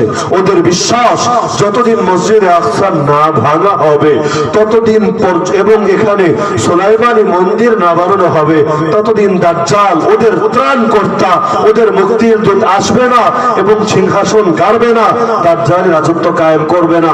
এজন্য দখল করে নিয়েছে আমাদের প্রথম কিবলা। অনেক স্বাধীনতার কথা বলে না, বাক স্বাধীনতা, ধর্মীয় স্বাধীনতা, অন্য জাতির প্রথম কিবলা জোর করে কেড়ে নেওয়ার নাম স্বাধীনতা, অন্য জাতির দেশ দখল করে জারদ রাষ্ট্র বানানোর নাম স্বাধীনতা। আরে কোন স্বাধীনতার কথা ওরা বলে? আমরা দিন কায়েমের কথা বললে ওরা ঠিকই তেড়ে আসে, কিন্তু ওরা তো দেখা যায় বাক স্বাধীনতার নামে আল্লাহ রাসূল ঠিকই গালি দেয়। অথচ আল্লাহ রাসূলকে গালি দেওয়া যদি বাক স্বাধীনতার অংশ হয়, এ সকল গালিদাতার কল্লা ফেলে দেওয়া আমাদের হাত স্বাধীনতার অংশ হওয়া উচিত না? স্বাধীনতা যদি থাকে সব অঙ্গের থাকবে, শুধু তোর থাকবে, আমার কেন থাকবে?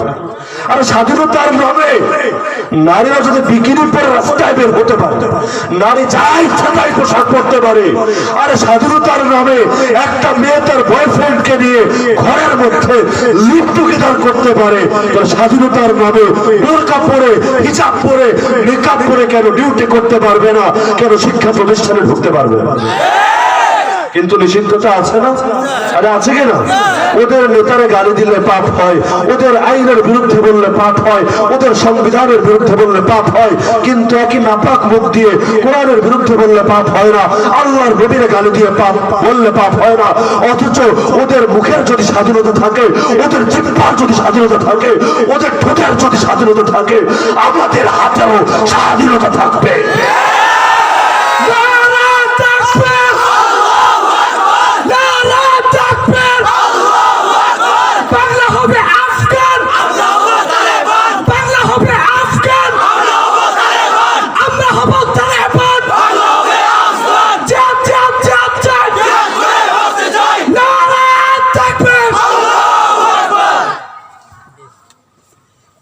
বাংলা কোনোদিন আফগান হবেও না, হওয়ার দরকারও নেই, কারণ গাজওয়াতুল হিন্দের ফজিলত আল্লাহ রাসূল জানিয়েছেন।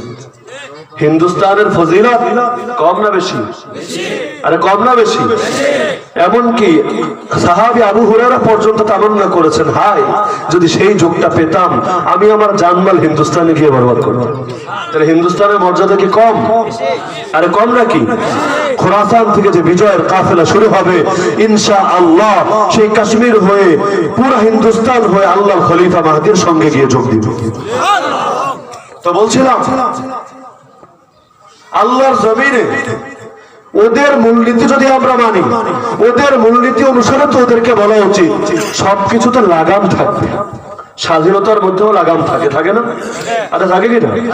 তোর ব্যক্তি জীবনে তুই স্বাধীনতার চর্চা করবি, কর, আমার আপত্তি নেই, কিন্তু স্বাধীনতা মানে তো এটা না যে তোর ব্যক্তির পরিধিকে পাড়ি দিয়ে আমাদের ভালোবাসার স্পন্দন, আমাদের শক্তির উৎস, আমাদের প্রেরণার উৎস, আমাদের ঈমানের উৎস আঘাত করবি। আরে মৌমাছির চাকে ঢিল মারলে মৌমাছিও তো বসে থাকে না, আল্লাহর নবীরে গালি দিলে মুসলমান কিভাবে বসে থাকবে? তো যার কারণে ওদেরকে তো সাহসের সঙ্গে প্রকাশ্যই বলে দেওয়া উচিত, আর তোদের মুখের যদি লাগাম না থাকে আমাদের হাতেরও কিন্তু লাগাম থাকবে না। আর যদি চাও আমাদের হাতের লাগাম থাকুক, তোদের মুখটাও সামনে রাখ। স্বাধীন হলে সবাই হবে, স্বাধীন না হলে কেউ হবে। তুই তোর মুখে সামলা, আমি আমার হাতে সামলাবো, কিন্তু পাগলা কুত্তা ছেড়ে দিবি আর আমি বসে বসে আঙ্গুল চুষবো, এটা তো হতে পারে? তো দাজ্জাল আসার সময় যত ঘনিয়ে আসবে দুনিয়ায় তার ফিতনাগুলো ছড়াবে। এই ইহুদিরা দাজ্জাল আসার সব প্রস্তুতি নিয়েছে। গত সপ্তাহে রিপোর্ট, মসজিদে আকসা তো আগে দখল করে রেখেছে, কয়েকবার আগুন তো দিয়েছে। গত সপ্তাহে একটা এলাকার সঙ্গে মসজিদে আকসার একটা সিঁড়ির কানেকশন ছিল, সিঁড়িটা ভেঙে দিয়েছে যেন আর কোনো মুসলমান এই পথ দিয়ে ভিতরে ঢুকতে না পারে। আমাদের কারণে ভাঙতে পারে না একবারে, নইলে তো এক বোমা মেরে একদম উড়িয়ে দিত। কিন্তু ওই যে এক ভয় যে দুনিয়ায় বাঘের বাচ্চা এখনো জীবিত আছে, সবাই নিজেদেরকে বিক্রি করে দেয়নি, সবাই তাগুতের পোষা কুকুরে পরিণত হয়নি। এজন্য মাঝে মধ্যে ভাত টিপ দিয়ে দেখে। আপনি একবার ভাবেন, আল্লাহর নবীরে গালি দিলে ওদের ফায়দা কি? আসলে ফায়দা না, অর্থনৈতিক ভাবে লস, রাজনৈতিক ভাবে লস, সব রাই লস। ওদের দেশের লোকরা ওদেরকে খারাপ বলে না। সারা দুনিয়া অর্থনৈতিক ভাবে ওদের উপর চাপ আরোপ করলো, ওদের পণ্য বয়কট করলো, এতে লাভ হলো নাকি লস? তারপরও করে কেন? আরে ওদের কৌশল হলো ভাতের মধ্যে যেমন টিপ দিয়ে মাঝে মধ্যে দেখে ভাত কি রান্না হয়েছে নাকি এখনো বাকি আছে। ওরা মাঝে মধ্যে আমাদের ইমানের মূল উৎস, শক্তির মূল উৎস আঘাত করে দেখে মুসলমান কি সব তাগুতের পোষা কুত্তায় পরিণত হয়েছে নাকি এখনো কিছু সিংহ সবক বাকি আছে। যেদিন দেখবে সবগুলো পোষা কুত্তায় পরিণত হয়েছে, আল্লাহর নবীর জন্য কেউ আবেগ দেখায় না, ইসলামের জন্য কেউ আবেগ দেখায় না, তখন ওরা বলবে তোদের সঙ্গে কোনো দুশ্মনী নাই, তোদের সঙ্গে আমাদের কোনো শত্রুতা নাই, আয় তোদেরকে বুকে জড়িয়ে যাবে। নইলে যে ফ্রান্স তার শার্লে আব্দ পত্রিকায় আল্লাহর নবীর কার্টুন ছাপলো ব্যঙ্গ করে, একই পত্রিকায় কিন্তু নবী ঈসাকে নিয়েও ব্যঙ্গ করেছে, তার মা মারিয়াম আলাইহিস সালামকে নিয়েও কার্টুন ছেপেছে। কিন্তু খ্রিস্টান বিশ্বকে দেখেছেন এটা নিয়ে মাঠ গরম করতে? কোন খ্রিস্টান দেশ নেমে এসেছে এর প্রতিবাদে? যেহেতু নামেনি, এ কারণে খ্রিস্টানদের নিয়ে ইহুদিদের কোনো মাথা ঘামানিও নাই। ওদের নবীরা গালি দিলে ওদের চেতনায় লাগে না। ওরা আছে ওদের টাকা নিয়ে, ওদের নারী নিয়ে, ওদের দুনিয়া নিয়ে। সুতরাং এগুলো হলো আমাদের পোষা কুত্তা। ইহুদিরা কিন্তু খ্রিস্টানদেরকেও ক্ষমতায় বসাতে চায় না। ওরা চায় সারা দুনিয়ায় একমাত্র ইহুদি রাজত্ব কায়েম করতে। এজন্যই এত দাজ্জাল দাজ্জাল করে, কারণ ওরা বিশ্বাস করে যে দাজ্জাল যখন দুনিয়াতে আসবে একমাত্র সেই পারে সারা দুনিয়ায় ইহুদি রাজত্ব কায়েম করতে। খ্রিস্টানদেরকে শুধু বুকে আগলে রেখেছে মুসলমান সিংহের জাতিকে দমন করার জন্য। নইলে ইহুদি জাতি আর খ্রিস্টান জাতি সাপ আর বেজি। নবী ঈসা আলাইহিস সালামের হত্যা করার জন্য তার ঘর ঘেরাও করেছিল কারা? আরে কয় না কারা? আমরা ইহুদিদেরকে কখনো ভালোবাসি না, কারণ এরা আমার নবীর বিরুদ্ধে যুদ্ধ করেছে, আমার নবীকে বিষ খাইয়েছে, আমার নবীকে জাদু করেছে, আমার নবীকে গুপ্ত হত্যা করার চেষ্টা করেছে। কিন্তু যেই জাতি খ্রিস্টান যারা বিশ্বাস করে ওদের নবীরে শরীরে চড়িয়ে হত্যা পর্যন্ত করেছে। আমরা বিশ্বাস করি নবী ঈসা জীবিত আসমানে, কিন্তু খ্রিস্টানটাকে বিশ্বাস করে ইহুদিরা মেরে ফেলেছে, শরীরে চড়িয়েছে। তো যে ইহুদি জাতি ওদের নবীরা মেরেছে সেই জাতির কি ভালোবাসা উচিত? এদের বিরুদ্ধে শত্রুতা করা উচিত? তো যেই সময় এসে দুনিয়ার খ্রিস্টানরা ইহুদির সঙ্গে হাতে হাত মিলায়, কি মনে করেন এই সকল পোশাকুত্তার নিয়ে ওদের মাথা গরম করার কিছু আছে? তো মাঝে মধ্যে ভাত টিপ দিয়ে দেখে। কিন্তু আলহামদুলিল্লাহ সুম্মা আলহামদুলিল্লাহ তাওহীদ জনতা এখনো মরে নাই। আর আল্লাহর জমিনে আল্লাহর সিংহ শাবকরা সবাই এখনো ঘুমায় নাই। আল্লাহর সিংহরা প্রত্যেকটা সময়ে ওদেরকে ঠিক জানিয়ে দিয়েছে ওরা তাগুতের গোলামরা। নবীর ইজ্জতে আঘাত করলে আমরা কখনো চুপ করে বসে থাকি না।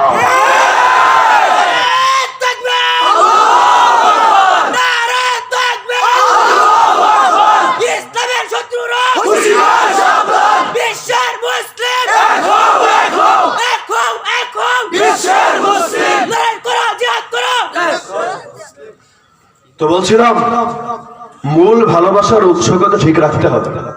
আমার প্রাণ নিয়ে আমার মায়া নেই। আমারে মেরে ফেললে কোনো সমস্যা আছে? আপনারা মেরে ফেললে সমস্যা আছে? আমার গালি দিলে কোনো সমস্যা আছে? আমার মতো হাজার সবারে গালি দিলে কোনো সমস্যা নাই, কিন্তু আল্লাহর নবীরে গালি দিলে সমস্যা আছে। এ কারণে আমাদের উপর যত নির্যাতন আসুক, যদি চুপ থাকি লস নাই, সবর করব, আল্লাহ সওয়াব দিয়ে দিবে। কিন্তু নবীরে গালি দিলে কিন্তু মাসালা এটা না।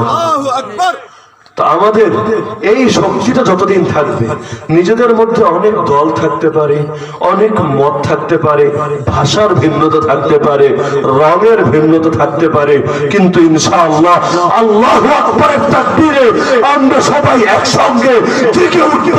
পৃথিবীর সকল জালিম, সকল তাগুতি পরাশক্তির বিরুদ্ধে ঠিকই ময়দানে ঝাঁপিয়ে পড়ব।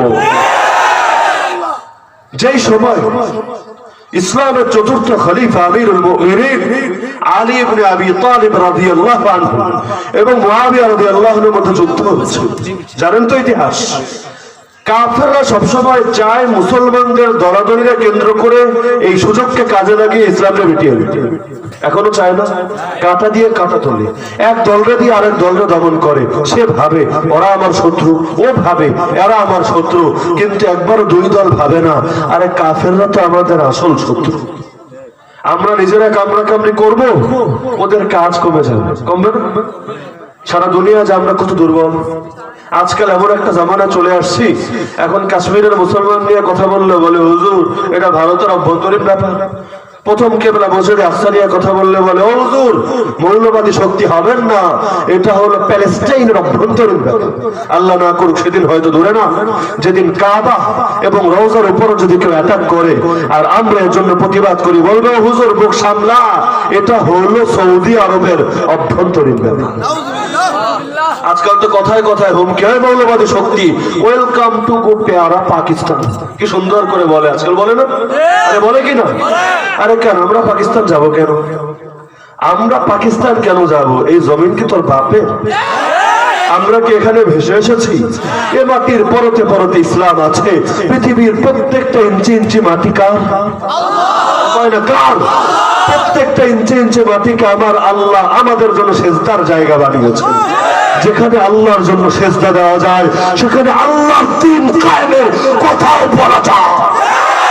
আল্লাহর কথা শুধু আমরা কাবার ছাদে দাঁড়িয়ে বলবো না, আর হোয়াইট হাউসের ছাদে দাঁড়িয়েও সেই আল্লাহর কথাই বলে যাবো।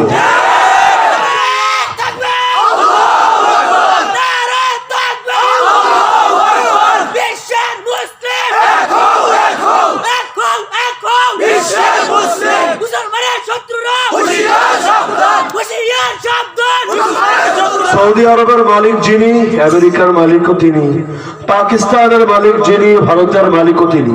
অনেকে আবার ওদেরকে জবাব দেয় এই তোরা চলে যা ভারত। আমি এই কথা বলি না। কেন ভারত যাবে? কেন ভারত কি ওদের? কবি বলেন চীন ও আরব হামারা, হিন্দুস্তান হামারা, মুসলিম হে হাম ওতন হে, সারা জাহাঁ হামারা। চীন আমাদের, ভারত আমাদের, আরব আমাদের, ইসরায়েল আমাদের, আমেরিকা আমাদের, গোটা পৃথিবীটাই আমাদের। এই পৃথিবীর মূল মালিককে, আরে বলেন মূল মালিককে। আর আমরা কার বান্দা? আল্লাহ কোরআনে বলেন এই শোন তোরা শুধু আমার বান্দা না। খুলেন কোরআন 1 নম্বর পারা 5 নম্বর পৃষ্ঠা, প্রথম আয়াত সূরাতুল বাকারার আয়াত। আল্লাহ বলেন ইন্নী জাইলুন ফিল আরদি খলিফা, নিশ্চয়ই আমি আল্লাহ দুনিয়াতে তোদেরকে বানিয়েছি আমার খলিফা, আমার প্রতিনিধি। তোদের কাজ জমিনে যাবি গিয়ে আমার বিধান কায়েম করবি, আমার কোরআনের শাসন কায়েম করবি, আমার খেলাফত কায়েম করবি। সুতরাং পৃথিবীর প্রত্যেকটা ইঞ্চি ইঞ্চি মাটির মধ্যে কোরআন বাস্তবায়ন করার দায়িত্ব আমাদের। ওরা হলো জোরপূর্বক দখলদার। এই পৃথিবীর প্রথম মানুষ আব্বা আদম আলাইহিস সালাম, আমাদের আদি পিতা। আমরা তো আর বলবো না আমরা বান্দরের সন্তান। আছেন নাকি সেই আকীদার কোন লোক? আমরা হুজুর আমরা বান্দর থেকে বিবর্তিত হতে হতে আমরা এই পর্যায়ে উপনীত হয়েছে। আছেন? আমরা কার সন্তান? নবীর সন্তান। কার সন্তান? আদম আলাইহিস সালামকে সৃষ্টি করার পর গোটা জমিনটা আল্লাহ তার হাতে দিলেন, এখন থেকে তুমি এই জমিনের খলিফা। আদম মারা যাওয়ার পর ইসলামের মাসাল অনুযায়ী এর ওয়ারিস হবে কে? তার সন্তান। সন্তান মারা যাওয়ার পর হবে কে? তার সন্তান। এর মধ্যে একটা ফাঁক আছে। হাদিস জানিয়েছে লা ইয়ারিসুল মুসলিমুল কাফিরা ওয়ালাল কাফিরুল মুসলিম। কাফের কখনো মুসলমানের ওয়ারিস হবে। তার মানে একই বংশ থেকে যদি কোনো কাফের জন্ম নেয়, সে বাপের সম্পদের ওয়ারিস। দলিল আরো পাবেন, হাদিস ছাড়া কোরআনও দলিল পাবেন।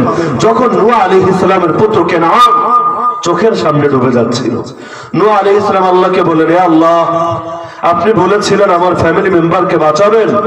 ইন্না ওয়াদাকাল হাক্কু ওয়া আনতা আহকামুল হাকিমিন। আপনার ওয়াদা তো সত্য, আপনি মহাপ্রজ্ঞাবান, কিন্তু ব্যাপারটা আমার বুঝে আসছে না। চোখের সামনে নিজের ছেলে ডুবে যাচ্ছে, আপনি বললেন ফ্যামিলি মেম্বারকে বাঁচাবেন, তাহলে আমার ছেলে কি আমার ফ্যামিলি মেম্বার না? আল্লাহ বললেন ক্বালা ইয়া নূহু ইন্নাহু লাইসা মিন আহলিক। হে নূহ, শুনে রাখো নিশ্চয়ই সে তোমার পরিবারের সদস্য না।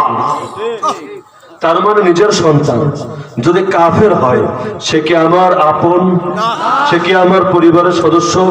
স্বামী স্ত্রী একজন কাফের হয়ে গেল, একজন মুসলমান থাকলো, এদের মধ্যে সংসার করার সুযোগ আছে? আরে মুসলমান কাফেরের সঙ্গে কোনো অন্তরঙ্গতা রাখে না, রাখতে পারে না। সেই কাফের নিজের বাপ হলেও তার সঙ্গে সম্পর্ক ছিন্ন করে। নবী ইব্রাহিম আলাইহিস সালাম তার বাপ আজরে বললেন, বাপ হতে পারো। আরে বাপ হয়েছে কি হয়েছে? ইন্না বুরাউ মিনকুম ওয়া মিম্মা তা'বুদুনা মিন দুনিল্লাহ, তোমাদের সঙ্গেও আমি ইব্রাহিমের কোনো সম্পর্ক নাই।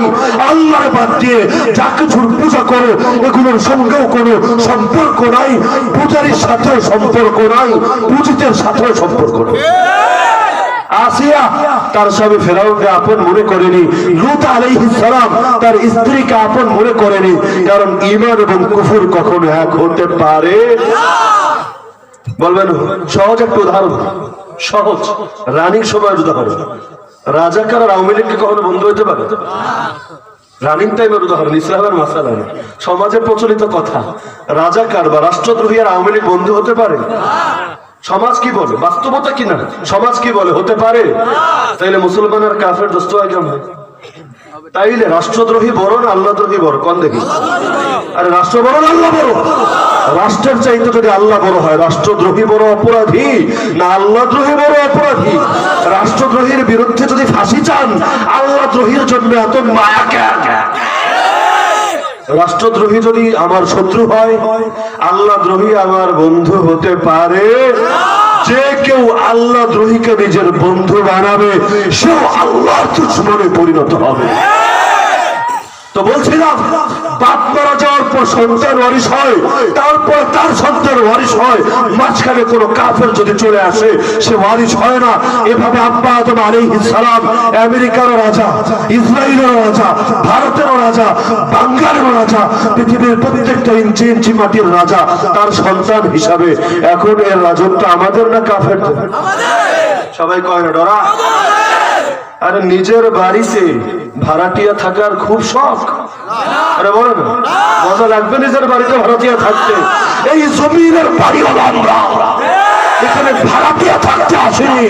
যতদিন থাকবো বাড়িওয়ালা হয়ে থাকবো। যদি কেউ ছিনিয়ে নিতে আসে, প্রয়োজনে জীবন দেব, তাও দিন ছাড়বো না।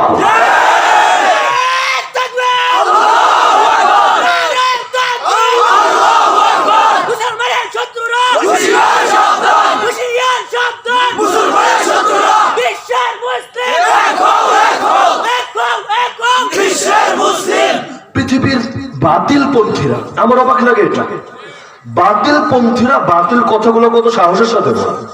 আর ইহুদি কখনো বাতিল সন্দেহ আছে কারো? ইহুদিরা জান্নাতে যাবে? এই ইহুদিরা প্রকাশ্য ইহুদি রাজত্বের কথা বলে সারা দুনিয়ায়।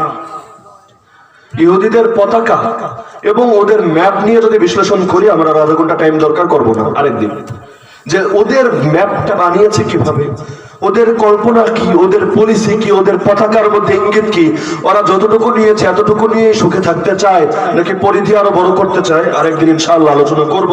আল্লাহ বাঁচিয়ে রাখছে। পাশের হিন্দুরা, ভারতের উগ্র হিন্দুত্ববাদীরা, এরা রামরাজ্যের কথা বলে না? ব্যাপকভাবে বলে রামরাজ্য বানাবে। বাংলাদেশ, ভারত, পাকিস্তান, মিয়ানমার পুরো অঞ্চল মিলিয়ে একটা অখণ্ড ভারত মাতা বানাবে, যেটার নাম হবে কি? রামরাজ্য। কি নাম? এজন্য মাঝে মধ্যে ধরে পিটুনি দেয়, বল জয় শ্রীরাম বল। যদি বলে তাইলে ছেড়ে দেয়, নইলে পিটাতে পিটাতে কাউরে মেরেই ফেলে। এমনকি গরু পূজারীরা মুসলমানকে গরু খেতেও দেয় না? দেয়? আরে দেয় নাকি?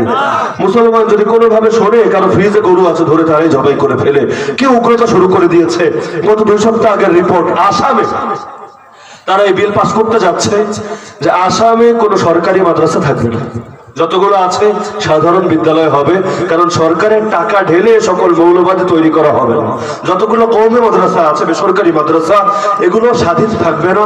এগুলোর সিলেবাস, এগুলোর সবকিছুর মধ্যে, পরিচালনার পদ্ধতির মধ্যে সরাসরি হস্তক্ষেপ করবে।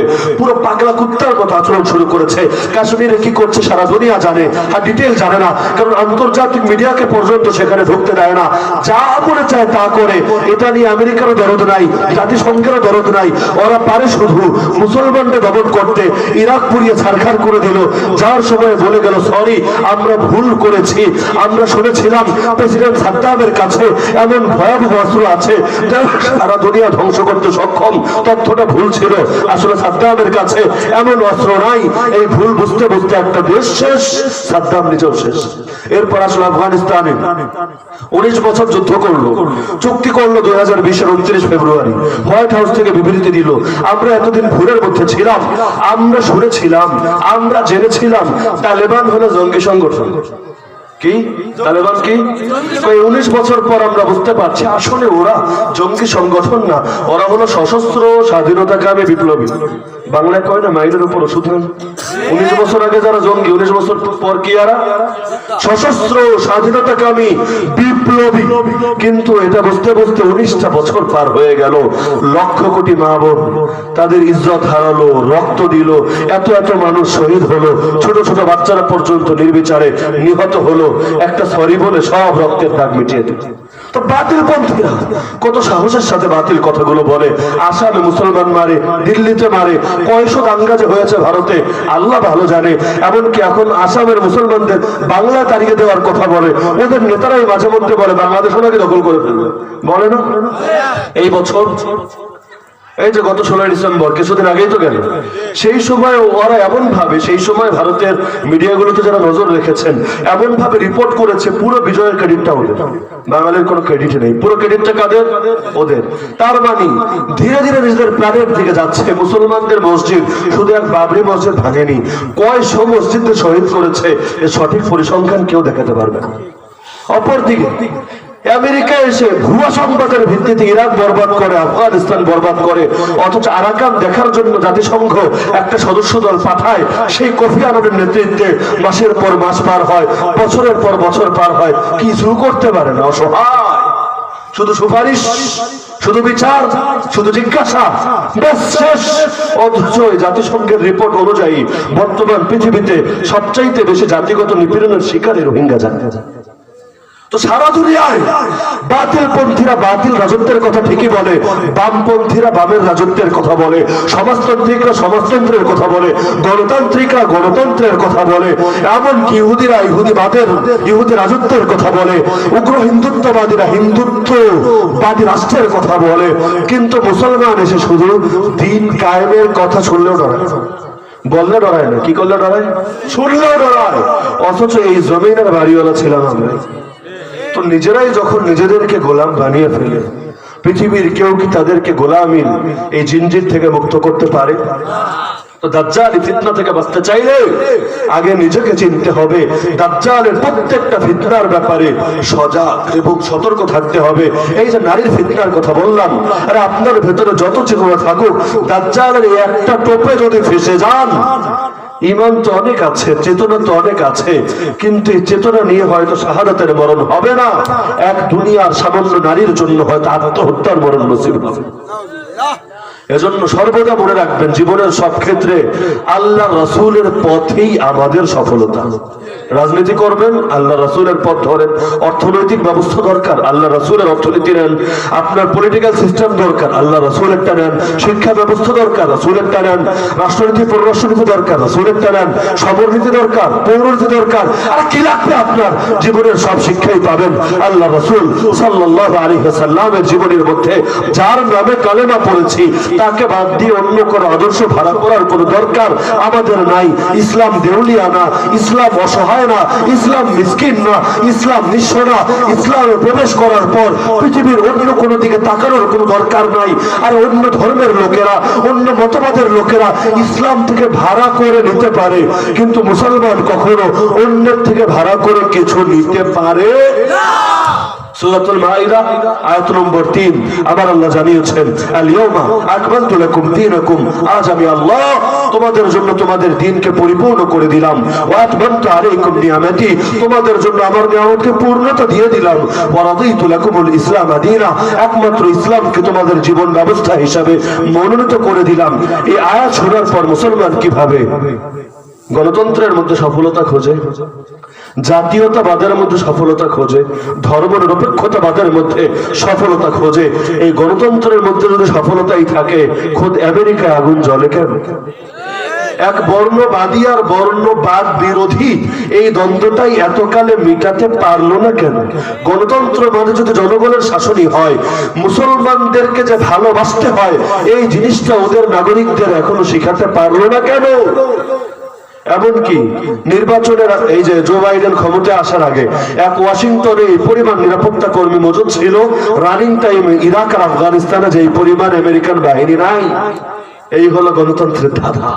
21 শতাব্দীর গণতন্ত্রের কোমর ভেঙে যাচ্ছে। আর দুনিয়ার সব তন্ত্রমন্ত্রগুলো এমন। এক সময় মানুষ মনে করতো সমাজতন্ত্রের চাইতে ভালো কিছু হতে পারে না, কারণ সমাজতন্ত্র গরিবরে উস্কে দেয়, ধনীর বিরুদ্ধে তারা দাঁড় করিয়ে দেয়। দুনিয়ার মজদুর এক হও, এক হও। এবার সবাইকে নিয়ে একটা বিপ্লব ঘটায়, রক্তের দরিয়ার উপর তার ভিত্তি গাড়ে। এক সময় মানুষ খুব প্রেমে পড়ে গিয়েছিল সমাজতন্ত্রের, কিন্তু কোথায় সেই সমাজতন্ত্র? আছে সোভিয়েত ইউনিয়ন। আরে মানচিত্রের মধ্যে আছে নাকি সোভিয়েত ইউনিয়ন? তো কত তন্ত্র এলো আর গেল। এক সময় সামন্তবাদ ছিল, এক সময় সমাজতন্ত্র ছিল, এখন গণতন্ত্র আছে। অনেকে তো এগুলোর পূজা করে, এর চাইতে ভালো কিছু হতে পারে না। গণতন্ত্র নিয়ে একটা কথা শুনলেই কলজে আগুন লাগে, নাই?